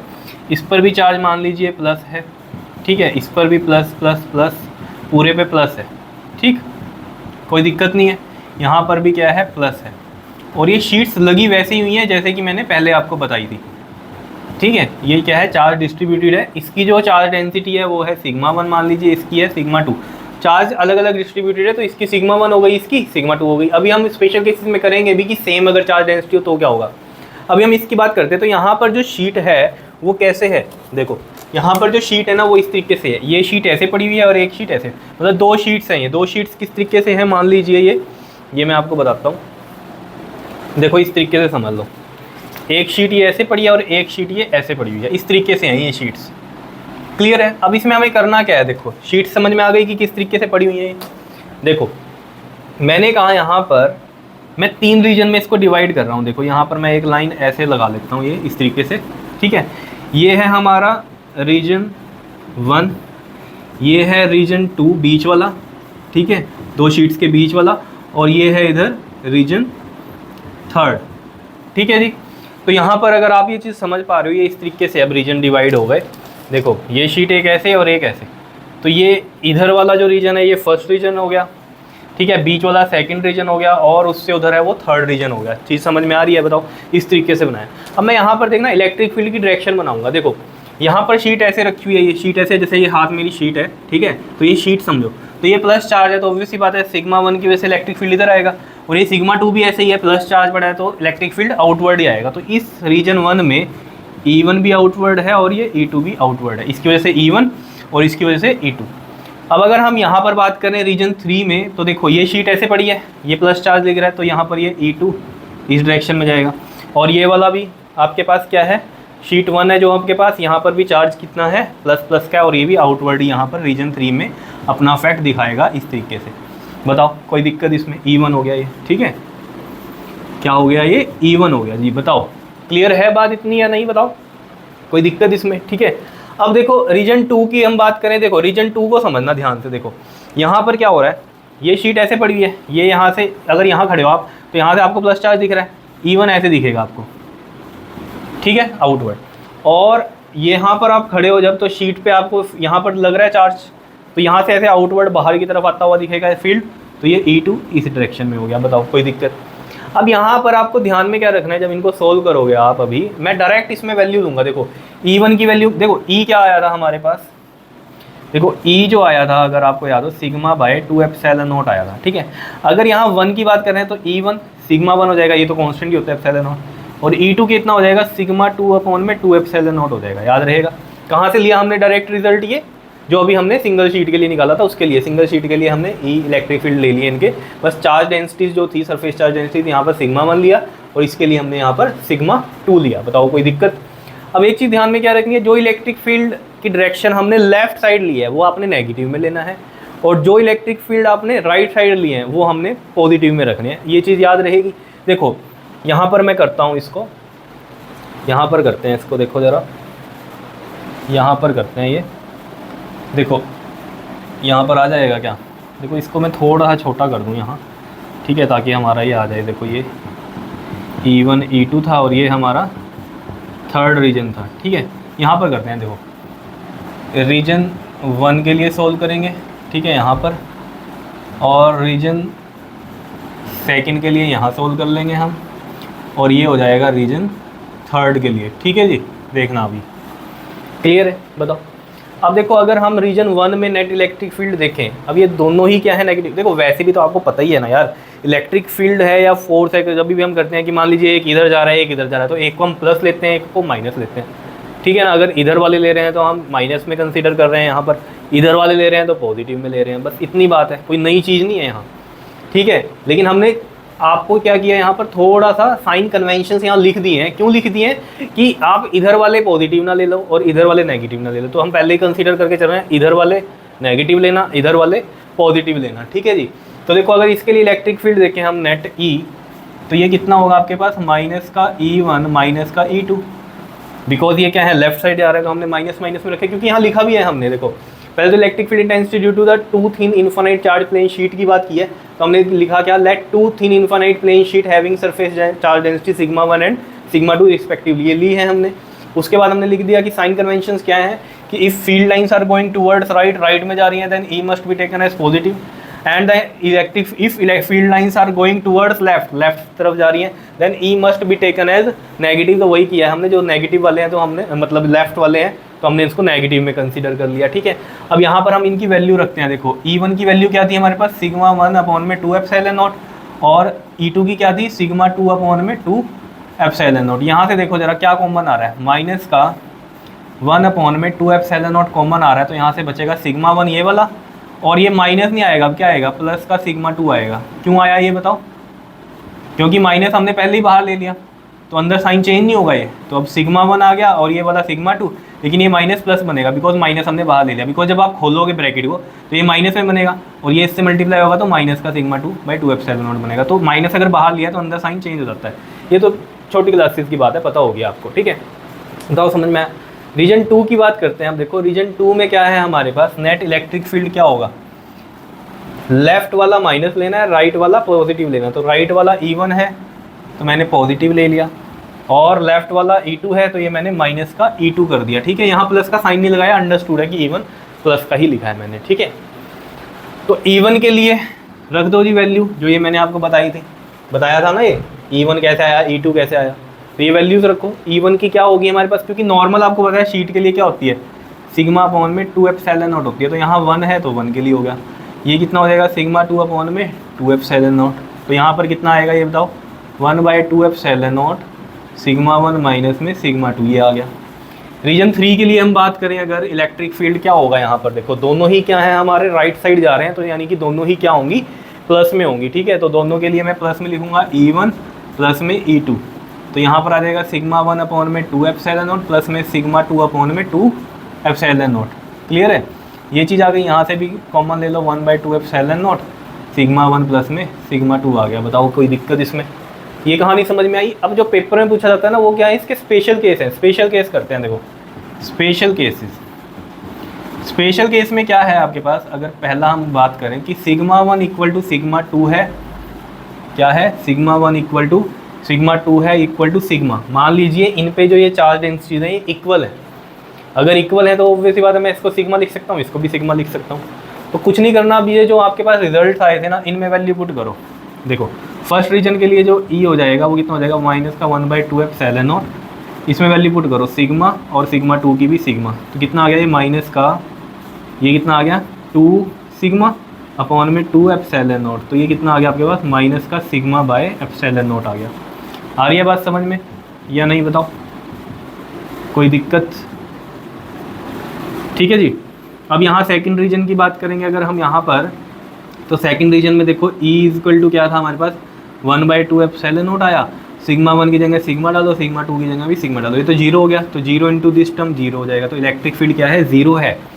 किस केस में इलेक्ट्रिक फील्ड जीरो है, जब ये दोनों क्या है पॉजिटिव की हैं और इन पे जो है चार्ज डेंसिटी सेम है, यानी कि चार्ज डिस्ट्रीब्यूशन इक्वल है, वो बात है, ठीक है। तो बीच में क्या आ जाएगी इलेक्ट्रिक फील्ड, यहाँ जीरो हो जाएगा, यहाँ कितना आएगा माइनस का सिग्मा बाय एप्सिलॉन नॉट। अब ये थर्ड रीजन में हम बात करते हैं। यहाँ पर थर्ड रीजन में देखो जरा वैल्यू पुट करेंगे, E इक्वल टू में 1 अपॉन में 2 एप्सिलॉन नॉट, सिग्मा 1 की जगह सिग्मा और सिग्मा 2 की जगह भी सिग्मा, तो ये आ गया 2 सिग्मा अपॉन में 2 एप्सिलॉन नॉट, 2 से 2 कट गया, सिग्मा बाय एप्सिलॉन नॉट आ गया हमारे पास E। बताओ जी कोई दिक्कत इसमें, आ रहा है समझ में या नहीं आ रहा बताओ? ईजी है, क्लियर है? क्या मतलब है यहाँ पर कि दो शीट्स हैं, ऐसे समझ लो, ये दो शीट्स हैं जिन पे क्या है, चार्ज प्लस का है, समझ रहे हो, और चार्ज डिस्ट्रीब्यूशन क्या है, इक्वल है इनका, यानी कि इस पे भी सिग्मा है और इस पे भी सिग्मा है। तब की बात है कि यहाँ माइनस का सिग्मा बाय एप्सिलॉन नॉट आएगा, यहाँ इलेक्ट्रिक फील्ड क्या आएगा, जीरो आएगा बीच में, और यहाँ कितना आएगा, सिग्मा बाय एप्सिलॉन नॉट आएगा थर्ड रीजन में। क्लियर है? अब इसका सेकंड करते हैं special case. Second special case क्या है इसमें, कि मान लीजिए ये सरफेस चार्ज डेंसिटीज़ क्या है, इक्वल है, लेकिन चार्ज एक पे अपोजिट है। मतलब मैं क्या कह रहा हूँ कि सिग्मा 1 को तो मान लो आप प्लस का सिग्मा, और सिग्मा 2 को क्या मान लो आप, सिग्मा 2 को माइनस का सिग्मा मान लो। मतलब क्या है यहाँ पर कि एक हो गया आपका प्लस का चार्ज और एक का क्या हो गया, माइनस का हो गया, एक क्या हो गया, माइनस का हो गया। समझ रहे हो? है इक्वल लेकिन एक पॉजिटिव एक नेगेटिव, तो ये माइनस सिग्मा हो गया इसका। ठीक है, सरफेस चार्ज डेंसिटी। आ रही हैं बातें समझ में या नहीं आ रही हैं बताओ? ईजी है, मुश्किल तो नहीं है कुछ भी। ठीक है, अब देखो जरा, अब हमें ये चीज़ समझ में आ गई, सिग्मा 1 ये सिग्मा हो गया, सिग्मा 2 माइनस सिग्मा हो गया। तो अब ये जो रिजल्ट आए थे ना मेन हमारे, इन्हीं में पुट कर दो। ये मेन थे ना रिजल्ट, ये वाले 3 रिजल्ट मेन थे। ये तो अब स्पेशल केस चल रहे हैं। पहला स्पेशल केस ये हो गया, ठीक है। दूसरा स्पेशल केस यहाँ कर रहा हूँ मैं, तो इसी में वैल्यू पुट करूँगा। देखो E इज इक्वल टू में क्या हो जाएगा, माइनस का 1/2 एप्सिलॉन नॉट। सिग्मा 1 को सिग्मा लेना है और सिग्मा 2 को माइनस सिग्मा लूँगा तो प्लस माइनस माइनस, तो ये माइनस का सिग्मा हो गया, तो ये तो ज़ीरो हो गया, तो ये ज़ीरो ही आ गया यहाँ पर इलेक्ट्रिक फील्ड। क्लियर है? अगले की बात करते हैं हम, तो यहाँ पर E इज इक्वल टू में क्या है, 1/2 एप्सिलॉन नॉट। सिग्मा 1 सिग्मा है और सिग्मा 2 क्या है, माइनस सिग्मा है, तो माइनस माइनस प्लस हो गया, प्लस का सिग्मा आ गया। तो ये कितना आया आपके पास, 2 सिग्मा अपॉन में 2 एप्सिलॉन नॉट, 2 से 2 कट गया, कितना आया ये, sigma by epsilon not. E की वैल्यू आ गई। अगले में बात करो, यहाँ पर देखो E इज इक्वल टू में 1/2 एप्सिलॉन नॉट। सिग्मा 1 को सिग्मा रखो और ये सिग्मा 2 को माइनस सिग्मा, तो माइनस प्लस माइनस और ये सिग्मा, तो ये भी क्या हो गया, ज़ीरो हो गया, तो ये इलेक्ट्रिक फील्ड यहाँ ज़ीरो आ गया। मतलब अगर हमारे पास नेगेटिव है और एक पॉजिटिव के हैं, इक्वल चार्जेस हैं, ठीक है, तो ऑब्वियस सी बात है यहाँ पर साइडों में क्या हो जाएगी, ज़ीरो हो जाएगी इलेक्ट्रिक फील्ड, लेकिन बीच में कितनी आएगी, सिग्मा बाय एप्सिलॉन नॉट। ये एक कैपेसिटर की तरह बिहेव करता है, ये अभी आगे हम डिस्कस करेंगे जब कैपेसिटर वाला टॉपिक होगा। ठीक है, तो सिग्मा बाय एप्सिलॉन नॉट इसमें इलेक्ट्रिक फील्ड आती है। क्लियर है? इतनी बात बताओ, कोई दिक्कत इसमें? तो ये तो था थ्योरेटिकली किस तरीके से आप यहाँ पर निकाल सकते हो, लेकिन आप प्रैक्टिकली इन चीज़ों को भी सोच सकते हो। देखो कैसे, जैसे मैंने कहा ये आपके पास ये फर्स्ट रीजन है आपका, ये सेकंड है और ये वाला थर्ड रीजन है। तो मैं डायरेक्ट भी कर सकता था इसमें, कैसे कि यहाँ पर इसकी वजह से इलेक्ट्रिक फील्ड किधर होगा, इसकी वजह से बताओ, इधर होगा E1, इसकी वजह से इलेक्ट्रिक फील्ड इधर होगा E2। यहाँ पर क्या होगा, इसकी वजह से इलेक्ट्रिक फील्ड इधर होगा क्योंकि टुवर्ड्स द नेगेटिव चार्ज, और इसकी वजह से इलेक्ट्रिक फील्ड बाहर की तरफ होगा। ठीक है, और अंदर की अगर बात करें हम, यहाँ पर ये वाला, इसकी वजह से इलेक्ट्रिक फील्ड इधर होगा या नहीं होगा बताओ, E1, और इसकी वजह से भी इसकी तरफ ही जाएगा, तो ये E2 हो गया। तो यहाँ पर आपको एक चीज़ समझ में आ रही है, डायरेक्ट अगर वो हम ना सोचें, हम डायरेक्ट सोच सकते हैं कि यहाँ पर E1 E2 तो इक्वल है, पहली बात है, क्योंकि ये क्या है, आपके पास इनफाइनाइट शीट्स हैं और एक पॉजिटिव एक नेगेटिव, लेकिन इक्वल चार्जेस वाली हैं। ठीक है, तो यहाँ पर E1 E2 तो इक्वल है क्योंकि इनकी चार्ज डेंसिटी तो सेम है, लेकिन बस माइनस प्लस का फ़र्क है, वो भी किसकी वजह से, चार्ज की वजह से। तो यहाँ पर जो इलेक्ट्रिक फील्ड है वो सेम है। अब आप कहोगे यहाँ पर इसकी वजह से E1 है और इसकी वजह से ये E2 है, ये सेम कैसे हो गया, ये इसकी तो दूरी ज़्यादा है ये वाले से, लेकिन मैंने आपको बताया था ना, फॉर्मूला क्या है हमारे पास, E का सिग्मा बाय 2 एप्सिलॉन नॉट, दूरी से तो कोई फ़र्क ही नहीं पड़ता उससे। तो यहाँ से दूरी देखो, चाहे आप इससे दूरी देखो, तो उससे कोई फ़र्क नहीं पड़ने वाला यहाँ दूरी का। लेकिन E1 E2 यहाँ इक्वल है तो ऑब्वियस सी बात है क्या है, अपोजिट है, तो ये ज़ीरो बनेगा। समझ लो, इक्वल है और अपोजिट है ना, तो इक्वल एंड अपोजिट क्या होंगे बताओ, एक प्लस में लोगे एक माइनस में लोगे, तो नेट इलेक्ट्रिक फील्ड क्या होगा इसमें, मान लो E2 हमने पॉजिटिव का लिया, ये माइनस का E1 लिया, तो ये ज़ीरो नहीं हो जाएगा, बिकॉज E माइनस इक्वल है ना। डायरेक्ट कर सकते हैं, यहाँ भी यही चीज़ होगी, एक इधर जा रहा है एक इधर जा रहा है, तो ज़ीरो। लेकिन यहाँ नहीं होगा, यहाँ देखो कैसे हो जाएगा आपके पास, इस वाले में देखो यहाँ डायरेक्शन क्या है, सेम है, ये तो जीरो हो गया आपके पास, सेम है, तो ये E1 प्लस में E2 बनेगा। यहाँ पर भी sigma bye 2 epsilon not, plus में यहाँ पर भी सिग्मा बाय 2 एप्सिलॉन नॉट। यहाँ ऑब्वियस सी बात है, अब ये क्या कर रहे हो आप, यहाँ माइनस सिग्मा मत ले लेना, क्योंकि वो तो उसके अकॉर्डिंग हम वहाँ ले रहे थे। यहाँ अगर हम डायरेक्ट कर रहे हैं तो हमने इलेक्ट्रिक फील्ड पहले इधर ले लिया, इसी की वजह से तो इलेक्ट्रिक फील्ड ऐसे बने ना, नहीं तो इसकी वजह से इलेक्ट्रिक फील्ड ऐसे थोड़ी बनता, इसी की वजह से इलेक्ट्रिक फील्ड इधर लिया ना हमने, क्लियर है। तो यहाँ पर हम इन्हीं चीज़ों से सोल्व करके यहाँ पर डायरेक्ट हम लिख सकते हैं 2 सिग्मा बाई 2 एप्सिलॉन नॉट, मतलब क्या हो जाएगा सिग्मा बाई एप्सिलॉन नॉट आ जाएगा। मतलब आप समझ गए होंगे यहाँ पर कहानी, ठीक है जी। क्लियर है, आ रही है बात समझ में? क्या आ जाएगा, इसको डायरेक्ट ऐड करोगे तो 2 सिग्मा बाई 2 एप्सिलॉन नॉट, तो सिग्मा बाई एप्सिलॉन नॉट आ जाएगा, ठीक है। अगर यही कहानी हम किसकी करते हैं यहाँ पर, मान लीजिए हम करते इसमें प्लस प्लस वाली वो कहानी करते हैं, ठीक है। तो अगर ये प्लस है, ये प्लस, ये प्लस, ये प्लस, ये प्लस, ठीक है, तो दोनों ही क्या है हमारे पास सिग्मा है, ठीक। और इसमें हम क्या करते देखो, इसके लिए इलेक्ट्रिक फील्ड कहाँ जाता, इधर जाता E1, उसकी वजह से भी इलेक्ट्रिक फील्ड इधर जाता, इसकी वजह से इलेक्ट्रिक फील्ड इधर, और इसकी वजह से भी इलेक्ट्रिक फील्ड इधर। यहाँ पर देखना अब क्या होगा, इसकी वजह से इधर और इसकी वजह से इधर, और E1 E2 तो इक्वल हैं, तो ऑब्वियसली बात है, या तो E1 माइनस E2 हो गया, इक्वल है तो ज़ीरो हो गया यहाँ पर। यहाँ पर क्या हो जाएंगे ये बताओ, ये इस साइड जा रहे हैं, ठीक है, तो ये क्या हो जाएंगे आपके, एडअप हो जाएंगे। एडअप कैसे होंगे देखो, अगर हम यहाँ पर कर रहे हैं कि ये E1 प्लस में E2 बनेगा ये वाले, और E1 प्लस E2 नहीं सॉरी, ये क्या बनेगा आपके पास, दोनों इस तरफ है ना, तो माइनस का E1 और माइनस का E2 बनेगा। क्या इतनी बात क्लियर है या नहीं है बताओ, ठीक है, यही चीज़ तो होगी माइनस का ही। तो इसमें तो आप डायरेक्ट वैल्यू पुट करो, सिग्मा बाई 2 एप्सिलॉन नॉट और sigma by 2 epsilon naught same ही होगा, तो ये कितना आ जाएगा, माइनस का 2 सिग्मा बाई 2 एप्सिलॉन नॉट, तो माइनस का सिग्मा बाई एप्सिलॉन नॉट, जैसे कि यहाँ पर आया है यही केस तो है ये वाला, बीच में ज़ीरो हो गई, ठीक है। इस केस में क्या होगा, इधर जा रही है दोनों क्या होंगी, पॉजिटिव होंगी, तो यहाँ पर ये माइनस नहीं आएगा जैसे यहाँ आया था, यहाँ पर दोनों प्लस के हो जाएंगे इस केस में, तो वो सिग्मा बाय एप्सिलॉन नॉट आ जाएगा। आ गई होगी बात समझ में, ठीक है। ये मैंने आपको वैसे ही बताई कहानी कि आप ऐसे भी इसको सोच सकते हो, ठीक है, नहीं तो आपको ये तो हमने डायरेक्ट बता ही दिया करने का तरीका, ठीक है, बिल्कुल ईजी है, कर लोगे या नहीं बताओ, ठीक है जी। बस ये चीज़ याद रखना, जो ये तरीका मैंने बताया ना, इसमें सिग्मा माइनस सिग्मा ये नहीं लेते, ठीक है, माइनस सिग्मा को माइनस में नहीं लिखते, सिग्मा सिग्मा में लिखते हैं, ठीक है। इलेक्ट्रिक फील्ड की डायरेक्शंस बस देखते हैं, और यहाँ पर क्या है, हमें पुट करिए प्रॉपर वैल्यू कि ये सिग्मा है तो सिग्मा सिग्मा पुट कर दिया, यहाँ माइनस सिग्मा है तो माइनस सिग्मा पुट किया, इस तरीके से ऐसे आएगा, कर सकते हो, बहुत ही ईजी है, ठीक है जी। बताओ, ये था आपके पास electric field intensity due to the 2 thin infinite charge plane sheets. तो याद रखना है, अगर अपोजिट चार्ज वाली हैं तो आपके पास क्या हो जाता है, बीच में सिर्फ इलेक्ट्रिक फील्ड आता है, साइडों में ज़ीरो हो जाता है, ठीक है। और अगर सेम चार्ज वाले हैं, ठीक है, प्लस प्लस वाले हैं, तो फिर क्या होता है, बीच में ज़ीरो हो जाती है, साइडों में एक में माइनस आती है, एक में प्लस में आती है, ठीक है, इतनी बात क्लियर है। और ये जर्नल इक्वेशन निकली है हमारी इससे, जिसमें अलग अलग चार्ज डेंसिटीज हैं, उस तरीके से कर सकते हो। करो इसको नोट, फिर हम अगला करते हैं, करो नोट। हाँ जी, देखिए अब गोज लॉ की फोर्थ एप्लीकेशन स्फीयर के लिए। देखो, electric field intensity due to uniformly charged hollow spherical shell.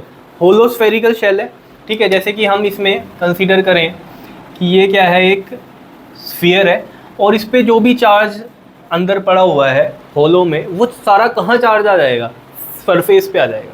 कहाँ आएगा, सरफेस पे आ जाता है। देखो याद रखना, होलोस्फीयर है, चाहे वो कंडक्टिंग है या फिर नॉन कंडक्टिंग है, ठीक है, अगर अंदर चार्ज है वो सारा का चार्ज कहाँ जाएगा, सरफेस पे आ जाएगा। जैसे कि मैं ये कह रहा हूँ कि यहाँ पर जो चार्ज था अंदर, वो सारा इसके सरफेस पे इस तरीके से यूनिफॉर्मली डिस्ट्रीब्यूट हो गया। क्या इतनी बात क्लियर है या नहीं है बताओ, ठीक है। होलो का कंडक्टिंग हो चाहे नॉन कंडक्टिंग हो, अंदर जो भी चार्ज होगा, क्योंकि अंदर कुछ है ही नहीं, होलो है ना, खाली है, एक बोल है, जैसे मान लो वो अंदर से क्या है, खाली है, हवा है ना उसमें। एक स्फीयर को ऐसे समझो कि अंदर कोई आपके पास क्या है, कोई भरी हुई चीज़ नहीं है। जैसे आप कंपैरिजन कर सकते हो, एक नॉर्मल बॉल है प्लास्टिक की और एक है लेदर की बॉल। लेदर की अगर बॉल है ना, तो वो कैसा स्फीयर है, एक सॉलिड स्फीयर है जो अंदर से भरा हुआ है, उसमें होते हैं ना अंदर पत्थर वगैरह सब होते हैं भरे हुए, तो वो क्या है, सॉलिड है। और होलो के अंदर से खाली है, अंदर से ये खाली है। अगर यहाँ चार्ज होगा भी तो वो कहीं तो आएगा ही, कहाँ जाएगा, वो सरफेस पे जाएगा। तो होलो का चाहे कंडक्टिंग हो चाहे नॉन कंडक्टिंग हो, ये चीज़ होती है। दूसरा, अगर सॉलिड स्फीयर है और सॉलिड में कंडक्टिंग है, तब भी यही सब चलने वाला है उस केस में भी। क्यों, क्योंकि वहाँ पर भी चार्ज अंदर जो होगा वो सारा कहाँ जाएगा, सरफेस पे आ जाएगा, सॉलिड में अगर वो कंडक्टिंग है। लेकिन सॉलिड में अगर वो नॉन कंडक्टिंग है, फिर सरफेस पे नहीं आता, फिर वो क्या हो जाता है, अंदर सारे में डिस्ट्रीब्यूट होता है। वो हम अलग पढ़ेंगे कहानी, ठीक है, वो फिफ्थ एप्लीकेशन में पढ़ेंगे। तो इसमें याद रखना, होलो है, कंडक्टिंग है चाहे नॉन कंडक्टिंग है, कहाँ जाएगा सारा चार्ज, सरफेस पे। सॉलिड स्फीयर है, अगर वो कंडक्टिंग है तब भी क्या होगा, सरफेस पे आ जाएगा चार्ज। लेकिन अगर सॉलिड में नॉन कंडक्टिंग है, तब वो सरफेस पे नहीं आता, वो क्या होता है, पूरे वॉल्यूम में डिस्ट्रीब्यूट होता है। वो हम अगली एप्लीकेशन में करेंगे, पहले इसको समझो। देखो ये चीज़ क्लियर हो गई होगी अब आपको, ठीक है। तो मैंने मान लिया ये एक स्फीयर है जिसकी जो रेडियस है वो कितनी है, कैपिटल आर है, ठीक है, और यहाँ पर ये चार्ज इस पे इस तरीके से डिस्ट्रीब्यूटेड है। क्लियर है इतनी बात बताओ, कोई दिक्कत? तो इसमें मैं ना क्या करूँगा, इलेक्ट्रिक फील्ड इंटेंसिटी जो हमें निकालनी है, 3 केस करेंगे। एक तो बाहर की तरफ करेंगे, एक ऑन द सरफेस या very close to the surface of this shell वो पढ़ेंगे, और एक इनसाइड द शेल करेंगे। तो 3 केस करने हैं इसमें। तो P पॉइंट लाई करेगा outside, on the surface and inside, 3 case करने हैं, ठीक है। तो देखो जरा, अब हम क्या करेंगे इसके अंदर, जैसे हमने कहा कि ये P पॉइंट यहाँ है आउटसाइड दैट स्फीयर, तो हम क्या कर रहे हैं इस पर, क्या करेंगे, अगर हमें इलेक्ट्रिक फील्ड इंटेंसिटी निकालनी है आउटसाइड द स्फीयर है, तो हम क्या करेंगे, इस गॉसियन सरफेस बनाएंगे, क्योंकि एप्लीकेबल ही कहाँ है आपका जो गॉस लॉ है वो कहाँ एप्लीकेबल होता है बताओ, जहाँ हम गॉसियन सरफेस लगाते हैं, ठीक है।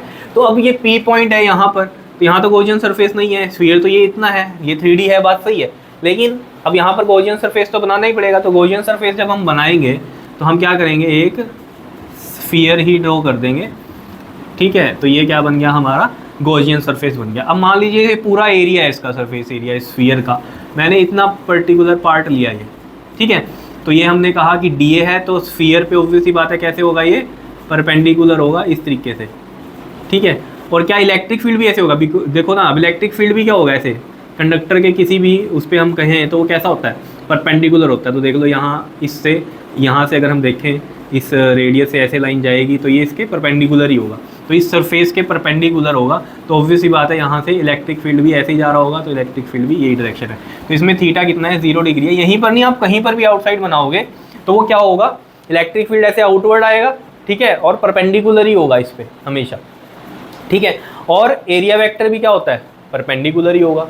एरिया वेक्टर भी कैसे हो रहा है, ऐसे परपेंडिकुलर। इलेक्ट्रिक फील्ड भी ऐसी जाएगा, है कहीं पर भी आप करो यहाँ पर, ठीक है। तो क्या होगा उस केस में, जैसे इस चीज़ को हम कैसे समझा सकते हैं, कुछ चीज़ हो अगर, जैसे मान लो ये एक स्फीयर है, जैसे मान लो ये एक स्फीयर है, ऐसे मान लो, ठीक है। तो यहाँ से इलेक्ट्रिक फील्ड भी ऐसे जा रहा है, ठीक है, और इसका एरिया वेक्टर भी ऐसे ही होगा। इस तरीके से आप समझ लो थोड़ा सा, ठीक है। दिमाग में जो है इमेजिन करो कि क्या चीज़ मैं कह रहा हूँ, बताओ ये चीज़ क्लियर हो रही है, ठीक है। तो ये चीज़ समझ में आई आपके, कहीं पर भी मैं बनाऊंगा P पॉइंट आउटसाइड दैट, तो यही केस बनने वाला है, क्योंकि एक बॉल टाइप है, ठीक है ना, तो उसमें इलेक्ट्रिक फील्ड ऐसे जा रहा है तो एरिया वेक्टर भी वही होगा। ऐसे इलेक्ट्रिक फील्ड मैं कह रहा हूँ तो एरिया वेक्टर भी ऐसे ही होगा, क्योंकि कोई भी लाइन आप बनाओ स्फीयर पे वो क्या होगी, परपेंडिकुलर होगी, तो एरिया वेक्टर, इलेक्ट्रिक फील्ड भी वही बोला, क्योंकि मैंने बोला था एरिया वेक्टर जहाँ लोगे वही इलेक्ट्रिक फील्ड का आप ले लेना। कहीं ऐसे सोचो कि एरिया वेक्टर ये ले, इलेक्ट्रिक फील्ड इधर वाले पे ऐसे परपेंडिकुलर डाल देते हैं, नहीं, जहाँ एरिया वेक्टर लिया उसी के लिए तो बनाना है हमने, उसी के साथ तो एंगल देखना है। क्लियर हो रही होगी बात ये। तो यहाँ पर थीटा क्या है, हमारा 0 है। तो देखो यही सब लिख रखा है कि हमारे पास जो होलो स्फेरिकल शेल लिया हमने, let a hollow charge spherical shell having radius कितनी ली मैंने, इसकी r ली है, ठीक है। और क्या है, Q is the charge uniformly spread over it, ये जो Q है चार्ज इस पर स्प्रेड किया हुआ है, ठीक है, यूनिफॉर्मली ओवर इट। केस 1 क्या है, point lies outside the shell, यही मैं आपको बता रहा हूँ, P पॉइंट लाइज कर रहा है आउटसाइड द शेल, तो ये लिख रखा है let P is the point far away from the shell, let OP is equal to में R। तो ये जो P पॉइंट लिया हमने, ये सेंटर O अगर हमने कहा इसको, तो ये जो है OP, ये वाला पॉइंट जो है P और ये O, OP को क्या ले लिया हमने, स्मॉल r, क्या ले लिया, स्मॉल r। क्लियर है इतनी बात, ठीक है। तो ये वाला स्मॉल r लेंगे यहाँ पर, ठीक है, ये चीज़ याद रखना, क्योंकि रेडियस मैंने क्या ले लिया इसकी, ये वाली r ले लिया। तो जो P पॉइंट लाई कर रहा है उसके लिए जो ये बड़ा स्फीयर जो बना हमारा, उसके लिए जो रेडियस है वो कितनी है, r हो गई। क्लियर है। Now with O as a centre and R as a radius, मतलब क्या कह रहा है, now with O as a centre and R as a radius draw a sphere as Gaussian surface. तो हमने क्या किया, एक स्फीयर ड्रॉ किया, ये वाला एक स्फीयर ड्रॉ किया जिसकी O से P की दूरी कितनी थी, R, तो इतनी ही रेडियस का हमने क्या किया, एक स्फीयर बना दिया। बताओ कोई दिक्कत इसमें, सिंपल है बात। तो बस अब तो सिंपल है, देखो इसमें हम नेट फ्लक्स निकाल लेंगे पहले। तो देखो जरा, नेट फ्लक्स हमें पता है फाई इक्वल टू क्या होता है हमारे पास, E डॉट डी ए ले लेंगे यहाँ पर हम, ठीक है। S याद क्यों रहता है मेरे, कई बुक्स में आपका ये S भी दिया हुआ है, ठीक है। तो E डॉट डी ए हो गया, और इसमें तो ये क्लोज्ड ही है, क्लोज्ड के लिए ही ले लेंगे हम पूरे के लिए। इसमें तो अलग अलग सरफेस नहीं बना, जैसे सिलेंडर में तो 3 बन रहे थे हमारे, एक कर्व्ड वाला, 2 साइड वाले, इसमें तो ये पूरा ही क्या है, एक हमारा कर्व्ड पार्ट है स्फीयर का, ठीक है जी। क्लियर है।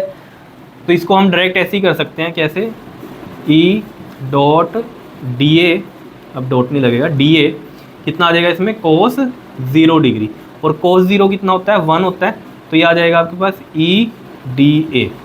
अब E तो बाहर चला गया इसमें, और ये डी ए की इंटीग्रेशन करेंगे हम यहाँ पर, ये देखो डी ए की इंटीग्रेशन करेंगे तो बताओ क्या होगा, डी ए की इंटीग्रेशन का मतलब क्या है, टोटल एरिया, और इस स्फीयर का टोटल एरिया क्या होगा, गॉसियन वाले का लेंगे, ठीक है ना, गॉसियन पे ही तो लगा रहे हैं हम ये चीज़। तो गॉसियन वाले के लिए क्या होगा बताओ, स्फीयर का क्या होता है 4πr² होता है, कौन सी आर लेंगे, ये वाली स्मॉल वाली आर। क्लियर है इतनी बात। और ये चीज़ मैं यहाँ लिख देता हूँ कि point lies outside the shell है जो ये, तो इसमें जो आर है हमारा ये वाला आर, ये ग्रेटर है ये वाले आर से, ठीक है। तो इस तरीके से आप ध्यान रखना।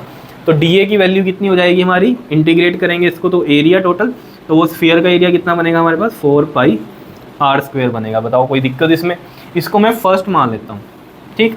Now according to Gauss law, according to Gauss law phi क्या होता है हमारा Q/ε0 होता है, इसे सेकंड मान लो। तो फ्रॉम 1 and 2 क्या हो जाएगा यहाँ से बताओ जरा, फ्रॉम 1 and 2 क्या होगा, ये इसके साथ इक्वेट करेंगे हम, तो E 4πr² इक्वल टू में कितना आ जाएगा Q/ε0। यहाँ से जो E की वैल्यू आ जाएगी वो कितनी आ जाएगी 4πr² ये आ गया, और ये एप्सिलॉन, तो मैं इसको ऐसे लिख सकता हूँ Q/4πε0r²। ये आ रहा है हमारे पास इलेक्ट्रिक फील्ड। बताओ कोई दिक्कत इसमें, एक तो ये बन गया हमारे पास स्फीयर के लिए। तो ये चीज़ एक तरह से आप ये कंसीडर कर सकते हो, जैसे हमने कहा था पॉइंट चार्ज के लिए तो इलेक्ट्रिक फील्ड का यही तो फॉर्मूला बनता था वहाँ पे, तो ये भी तो वही है कि आर के इन्वर्सली r² के इन्वर्सली है।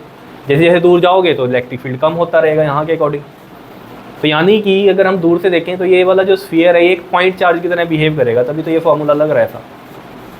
आ रही है बात समझ में, ठीक है। अब in terms of charge density की अगर बात करें तो ऑब्वियस ही बात है, इसमें चार्ज इसके सरफेस पे आ गया, तो ये क्या है सरफेस चार्ज डेंसिटी है, ठीक है।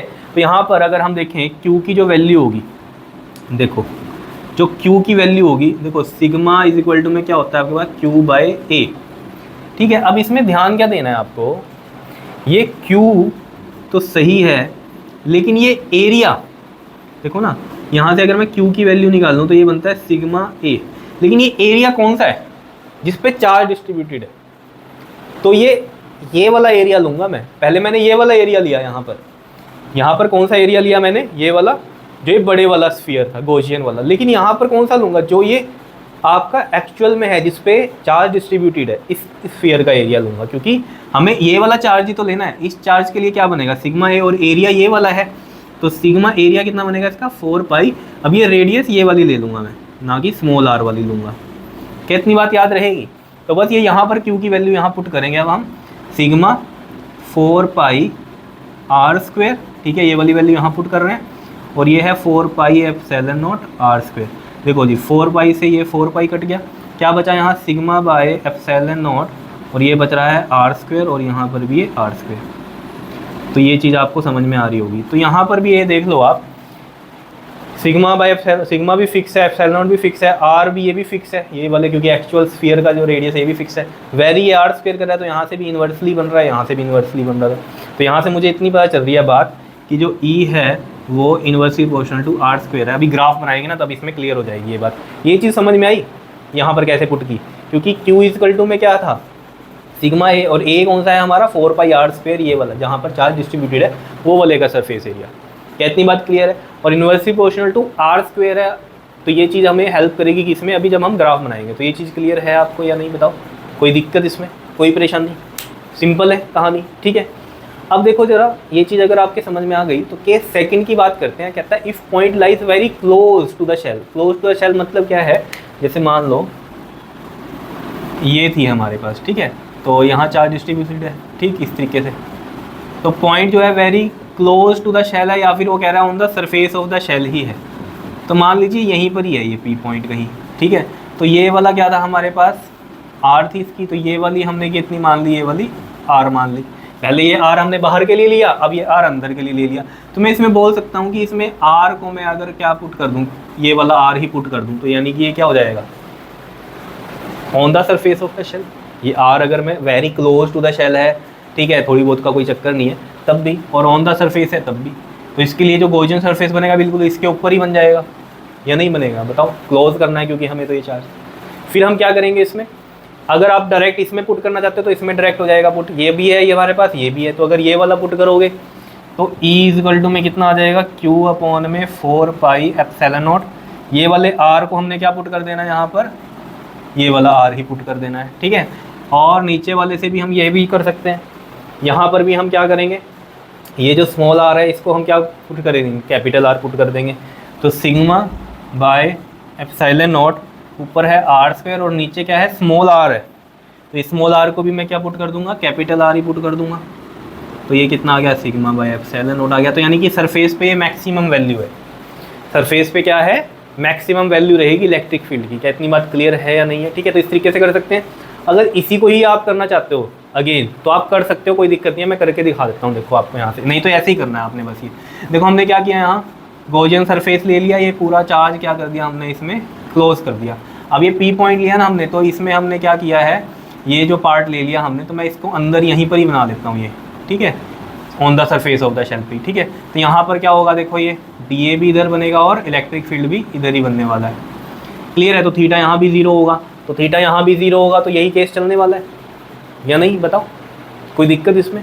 तो इसमें हम यहाँ पर बस क्या करेंगे, जो अब एरिया लेंगे ना इसका, तो ये हमने लिया था बाहर वाले पूरे आर के लिए। अब ये वाला आर क्या हो गया हमारा, यही वाला आर हो गया, क्योंकि सरफेस के लिए हम बात कर रहे हैं। तो मैं यहाँ पर डायरेक्ट ये चीज़ लिखूँगा, ठीक है। उसके बाद ये फाई आ जाएगा मेरा यहाँ पर कैपिटल आर में आ जाएगा। तो यहाँ से जिसको करना है उसके लिए मैं बता रहा हूँ ये आपको। तो जो है, चलो मैं यहाँ करता हूँ, फ्लक्स कितना हो जाएगा, ई डॉट डी एस, और ये कितना हो जाएगा, E D S cos zero. E बाहर आएगा, डी एस का इंटीग्रल, बिकॉज ये कोस ज़ीरो 1 होता है हमारा, ठीक है। डी एस लिख रहा हूँ, ए लिख लेते हैं इसको, ठीक है। एस भी गलत नहीं है, लेकिन ए से हम करते आ रहे हैं तो ए से ही कर लेंगे यहाँ पर, ठीक है। तो ये चीज़ आई समझ में आपको। उसके बाद देखो ये ई आ गया आपके पास, और डी ए के लिए अब जो एरिया लूँगा मैं वो इस स्फीयर का लूँगा, और ये जो गॉसियन सरफेस वाला है हमारा, ये इसी स्फीयर के इक्वली हमने मान लिया। तो ये वाला आर ही हमें इसमें ले सकता हूँ, तो मैं इस तरीके से इसको कर सकता हूँ, ठीक है। फिर हमने कहा फ्लक्स जो होती है वो क्या होती है, क्यू बाय एप्सिलॉन नॉट होती है। तो हम यहाँ पर इनको इक्वेट करेंगे। तो इक्वेट किया जब इन दोनों को, तो ई 4 pi R square equal to में कितना आएगा, क्यू बाय एप्सिलॉन नॉट, और ई कितना आ जाएगा यहाँ से, क्यू बाय ये वाला 4 पाई आर स्क्वेयर और एप्सिलॉन नॉट, या फिर इसको 4 pi epsilon not R square भी लिख सकते हैं, ठीक है। ये चीज़ की थी हमने, आर की जगह ये बस कैपिटल आर आ गया, जैसे यहाँ पर किया हमने, ठीक है। तो इस तरीके से निकाल सकते हो। और सिग्मा की टर्म्स में अगर आप करोगे तो क्यू की वैल्यू कितनी होती है बताओ, सिग्मा ए, ये सिग्मा और एरिया इसमें भी यही वाला है जो सरफेस पे पड़ा है, तो इसके लिए रेडियस आ रही थी हमारी, तो ये 4 पाई आर स्क्वेयर हो जाएगा। तो ये वाली वैल्यू यहाँ पुट करेंगे तो कितना आ जाएगा, sigma 4 pi R square upon में, इस वाले में पुट कर रहा हूँ ना, नीचे है 4 pi R square epsilon not, ये इससे कट गया, तो कितना आ रहा है, सिग्मा बाय एप्सिलॉन नॉट आ रहा है या नहीं बताओ। वैसे आपको यही फॉर्मूला ध्यान में रखना है, मेन तो इसी से होने वाले हैं क्वेश्चन। बताओ जी, आया समझ में? ये बिल्कुल सिंपल था, ठीक है। इसे करो नोट जरा, फिर मैं इनसाइड वाली बात बताता हूँ आपको। करो जरा इसको नोट। हाँ जी, देखिए अब ये case third, point lies inside the shell. देखो इनसाइड द शेल का क्या मतलब हुआ यहाँ पर, जैसे मान लीजिए ये स्फीयर है और यहाँ पर ये चार्ज है, क्लियर, इस तरीके से, और ये इसका सेंटर O है, और ये वाली जो रेडियस थी ये थी कैपिटल R, और जो P पॉइंट है वो लाई कर रहा है यहाँ पर, मान लो, ठीक है, यहाँ लाई कर रहा है, और ये दूरी जो है ये है स्मॉल r। तो मैं क्या करूँगा, इस स्मॉल r वाली रेडियस का ही एक क्या करूँगा, स्फीयर बनाऊँगा। यहाँ पर क्या करूँगा, एक स्फीयर बनाऊँगा, समझ रहे हो, इस तरीके से, ठीक है। तो ये गॉसियन सरफेस हमने ड्रॉ किया इस तरीके से। अब इसमें हम क्या करेंगे, मान लो इस स्फीयर का जो गॉसियन वाला लिया, इसका मैंने ये स्मॉल एरिया लिया, जिसमें एरिया वेक्टर आपका इसमें भी क्या बन रहा है हमारा, ये बाहर नहीं लेके जाते, चलो यहीं तक लेके चलते हैं, ये डी ए, ठीक है। और इलेक्ट्रिक फील्ड भी ऑब्वियस सी बात है, क्या डायरेक्शन होगी इसमें इलेक्ट्रिक फील्ड की, क्या कोई चार्ज है, यहाँ है ही नहीं कोई चार्ज, क्या चार्ज है क्या बताओ। तो मतलब यहीं से समझ में आ रहा है इलेक्ट्रिक फील्ड ज़ीरो होगा। लेकिन फिर भी चलो हम यहाँ कंसीडर करते हैं इसमें कि इलेक्ट्रिक फील्ड ये डायरेक्शन में है, ठीक है, जैसे हम पहले लेते आए हैं, ठीक है। तो यहाँ थीटा कितना है, मान लीजिए 0 डिग्री, अभी 0 हो जाएगा, ये देखना। जैसे हमने कहा इसमें नेट फ्लक्स जो है हम किस तरीके से निकालते हैं, इसमें फ्लक्स इज इक्वल टू में ए डॉट डी ए वैक्टर, ठीक है, डी ए से लिखते हैं हम यहाँ पर। तो यहाँ पर देखो ये आपके पास हो जाएगा ई और डी ए कोस 0, ये 1 हो गया, तो हमारे पास ई डी ए की इंटीग्रेशन बची है, और ये कितना हो जाएगा आपके पास 4 पाई, कौन सा है ये, कितना है ये हमारे पास, ये स्मॉल आर वाला है, तो ये आर स्क्वेयर हो जाएगा। क्या इतनी बात क्लियर है या नहीं है बताओ। देखो एक चीज़ आपको ये चीज़ समझनी है यहाँ पर कि इलेक्ट्रिक फील्ड हम यहाँ पर डायरेक्शन ये क्यों एज्यूम कर रहे हैं, ताकि आपको ये क्लियर हो जाए कि ई ज़ीरो है, ताकि यहाँ से हम ई ज़ीरो निकाल लें वो क्यू वाले कंसेप्ट से, कि क्यू हमारा क्या हो जाएगा यहाँ पर ज़ीरो होगा। तो हम जैसे करते थे यहाँ पर देखो, ये हमारा क्या हो गया, फर्स्ट हो गई, ठीक है। दूसरी क्या होती थी हमारी, flux Q by epsilon not होती थी गॉस लॉ के अकॉर्डिंग, या नहीं बताओ। ये तो नॉर्मल फ्लक्स होती थी ना हमारे पास, गॉस लॉ के अकॉर्डिंग बोलता था क्यू बाय एप्सिलॉन नॉट है, ठीक है। लेकिन क्यू तो क्या है यहाँ पर, जीरो ही है, ठीक है। अब देखो जरा फ्रॉम 1 और 2, ये मैं इसलिए करवा रहा हूँ इस तरीके से कि आप कंपैरिजन कर सको। तो देखो ई मैं डायरेक्ट भी लिख सकता था, ये अंदर चार्ज ही नहीं है तो फ्लक्स क्या होगी, जीरो होगी, तो इलेक्ट्रिक फील्ड भी जीरो होगा यहाँ पर इस केस के अंदर, ठीक है। तो ई 4πr² किया मैंने और यहाँ लिख दिया क्यू बाय एप्सिलॉन नॉट, लेकिन क्यू क्या है, ज़ीरो है यहाँ इनसाइड, तो ये ज़ीरो हो गया, तो यानी कि ई 4πr² भी क्या हो गया, ज़ीरो, तो ई भी क्या हो गया यहाँ से ज़ीरो हो गया। कि इतनी बात क्लियर है, समझ में आई क्या किया हमने। तो यही चीज़ यहाँ पर लिखी हुई है मैंने कि from here we conclude that electric field intensity inside a hollow charge spherical shell is zero, ठीक है। होलो चार्ज स्फेरिकल शेल है तो उसके अंदर जो होगा इलेक्ट्रिक फील्ड क्या होगा, ज़ीरो होगा। तो ये चीज़ वैसे भी आपको याद रखनी है कि कोई भी कंडक्टर है मान लीजिए, तो उसके अंदर क्या होगा आपका जो आपकी इलेक्ट्रिक फील्ड होगी वो क्या होती है, ज़ीरो होती है, ठीक है। तो ये जो केसेस हमने करें यहाँ होलो के लिए करें, ऐसी हमने किसके लिए बोला, ये आपको सॉलिड के लिए। होलो में तो कंडक्टिंग नॉन कंडक्टिंग दोनों हो गया, सॉलिड में सिर्फ ये कंडक्टिंग के केस हैं। तो सॉलिड में कंडक्टिंग के केस में भी ये चीज़ हो जाएगी। अब आपके मन में आ रहा होगा कि सर जब आपने अभी नॉर्मल क्वेश्चन करवाए थे तो आपने कहा था कोई स्फीयर अंदर चार्ज क्यू है तो आप फ्लक्स लिख सकते हो direct Q by epsilon naught. तो इसका मतलब ये चीज़ समझ लेना, ये कौन से वाला स्फीयर था, यानी कि वो सॉलिड का था, कौन सा, नॉन कंडक्टिंग वाला, क्योंकि उसमें अंदर क्या रहता है, चार्ज रहता है। तो ये चीज़ आपको याद रहनी चाहिए बात, ठीक है, जो मैंने अभी तक आपको कराया। क्योंकि अगर होलो है कंडक्टिंग नॉन कंडक्टिंग या सॉलिड का भी जो कंडक्टिंग है तो उसमें तो चार्ज क्या हो जाता है, सारा बाहर आ जाता है, तो अंदर तो क्या रहेगा, चार्ज जीरो रहेगा, तो फ्लक्स क्या रहेगी वहाँ, जीरो ही रहने वाली है। तो फ्लक्स भी जीरो हो गई यहाँ पर, और हमने क्या बोला, इलेक्ट्रिक फील्ड भी क्या है, जीरो है, ठीक है। तो ये चीज़ ध्यान में रहेगी आपके।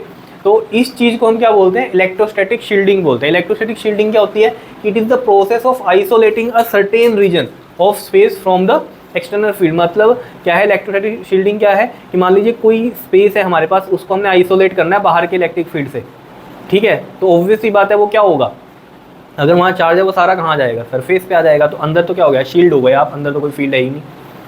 क्लियर है इतनी बात या नहीं, चार्ज अंदर है ही नहीं। तो ये है इलेक्ट्रोस्टैटिक शील्डिंग, क्लियर है। ये यहाँ पर जब हमने ये किया उससे पहले मैंने यहाँ पर यही लिख रखा है कि जो पॉइंट लाई करता है इनसाइड द शेल कर रहा है, और ये जो आर है हमारा ये लेस देन है इस वाले आर से, ये वाला आर, ठीक है। और let P is the point inside the shell at the point of distance R from the centre of the shell, और now draw a Gaussian surface of radius R से हमने ये गॉसियन सरफेस ड्रॉ किया। ये चीज़ आपको ध्यान में रहनी चाहिए। क्लियर है इतनी बात, बताओ कोई दिक्कत, ठीक है, ये चीज़ क्लियर हो रही है।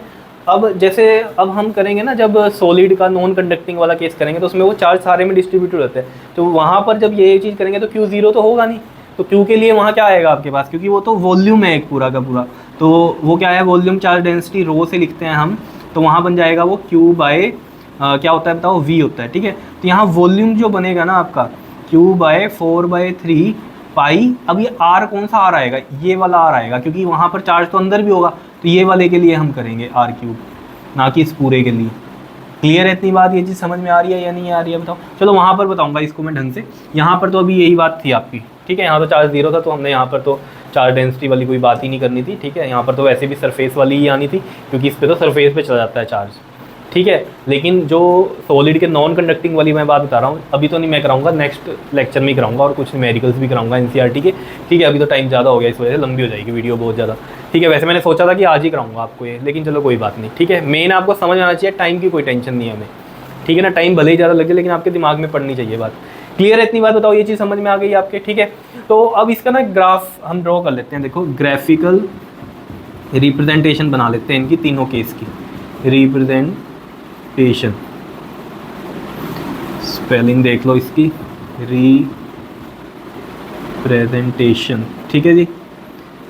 देखो इसमें क्या करेंगे हम, जैसे मान लो ये मैंने बनाया ये, ठीक है जी। यहाँ हमने इलेक्ट्रिक फील्ड लेना है, और यहाँ पर हम किसकी बात कर रहे हैं, यहाँ पर हम डिस्टेंस की, डिस्टेंस के अकॉर्डिंग चल रहे हैं ना हम यहाँ पर। तो डिस्टेंस हमारा क्या था, ये आर वेरी कर रहा है ना हमारा, कौन से वाला आर वेरी कर रहा है, स्मॉल आर वाला वेरी कर रहा है, ठीक है जी। क्लियर है, क्योंकि यही तो वेरी कर रहा है, ये वाला आर तो फिक्स है ना।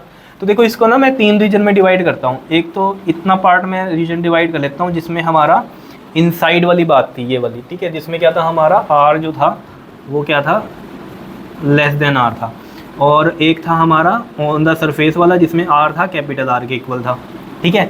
और एक था आउटसाइड वाला जिसमें ये वाला आर बड़ा था कैपिटल आर से। अगर आपको याद हो ये पी पॉइंट जब बाहर लाई करवा दिया था हमने, तो आर हमने बड़ा ले लिया था, स्मॉल आर वाला, स्मॉल आर बाहर जा रहा था, तो वो स्मॉल आर इस वाले आर से बड़ा था। इस तरीके से समझो। अब देखो आप खुद समझदार हो, यहाँ पर तो इलेक्ट्रिक फील्ड क्या आया है, ज़ीरो, तो यहाँ तो कुछ नहीं बनने वाला। यहाँ पर अगर हम बात करें इसमें जहाँ पर हमारा मैक्सिमम हो रहा है, ठीक है, तो मैं इसको यहाँ ना बना के यहाँ बनाता हूँ ये, ठीक है, और ये वाला यहाँ, ठीक है। देखो ज़रा आप यहाँ पर क्या है हमारे पास, ये इतने रीजन में तो ये ज़ीरो हो गया, ठीक है। लेकिन जहाँ आर इक्वल टू आर है, यहाँ मैंने आपको बताया था सरफेस पे वैल्यू क्या थी, मैक्सिमम थी, ये वाली मैक्सिमम है, ठीक है। तो ये ई मैक्स आया हमारे पास ऑन द सरफेस, ठीक है। ये क्या है हमारा इनसाइड, इलेक्ट्रिक फील्ड ज़ीरो है, तो यहाँ क्या आया हमारा इलेक्ट्रिक फील्ड मैक्सिमम आया। अब क्या हो रहा है, इसके बाद वाला जो ये रीजन है हमारा, ये वाला जो है इसके बाद वाला, जहाँ आर हमारा अब क्या हो रहा है, बढ़ना शुरू हुआ आर से। तो जैसे जैसे अब आर बढ़ेगा, अगर आपको याद हो ऐसे था ये हमारा, इसमें बना दूँ अगर मैं यहाँ, ये ऐसे था, यहाँ पी पॉइंट लाई कर रहा था, इस तरीके से समझो, ठीक है। तो ये आर की दूरी थी ना हमारी, यहाँ से ये वाला आर था, तो ऑब्वियस बात है ये आर बढ़ रहा था तो इलेक्ट्रिक फील्ड क्या होगा, कम होगा। जैसे जैसे आर बढ़ेगा इलेक्ट्रिक फील्ड कम होगा। ये देखो आर इधर बढ़ रहा है तो इलेक्ट्रिक फील्ड कम होगा, तो मैक्सिमम सरफेस पे आ गया था। सरफेस से अब जैसे जैसे आप आगे जाओगे तो इलेक्ट्रिक फील्ड कम होगा, तो इलेक्ट्रिक फील्ड कम होगा तो वो इस तरीके से बन जाएगा। क्या नहीं बताओ क्या हो रहा है, देखो यहाँ इलेक्ट्रिक फील्ड मैक्सिमम, फिर आर बढ़ रहा है, कम हो रहा है, इधर आर बढ़ रहा है ना, ये वाला पॉइंट देखो, यहाँ आर ये बढ़ गया, स्मॉल आर यहाँ बढ़ गया ना कैपिटल आर से, और इलेक्ट्रिक फील्ड देख लो यहाँ कम हो गया, और बढ़ गया आर, और इलेक्ट्रिक फील्ड कम हो गया, और आर बढ़ गया तो इलेक्ट्रिक फील्ड और कम हो गया। क्या इतनी बात क्लियर है या नहीं है? क्योंकि यहाँ पर क्या था, E is inversely proportional to क्या था, आर स्क्वायर था। बताओ इतनी बात क्लियर है या नहीं है? तो ग्राफ ऐसे बना इसका, ठीक है। और थोड़ा ढंग से अगर बनाना है तो आप बना सकते हो, देखो कैसे, इस तरीके से, ठीक है, इस तरीके से बना सकते हो। बताओ कोई दिक्कत है? आगे तक चलता रहेगा ये।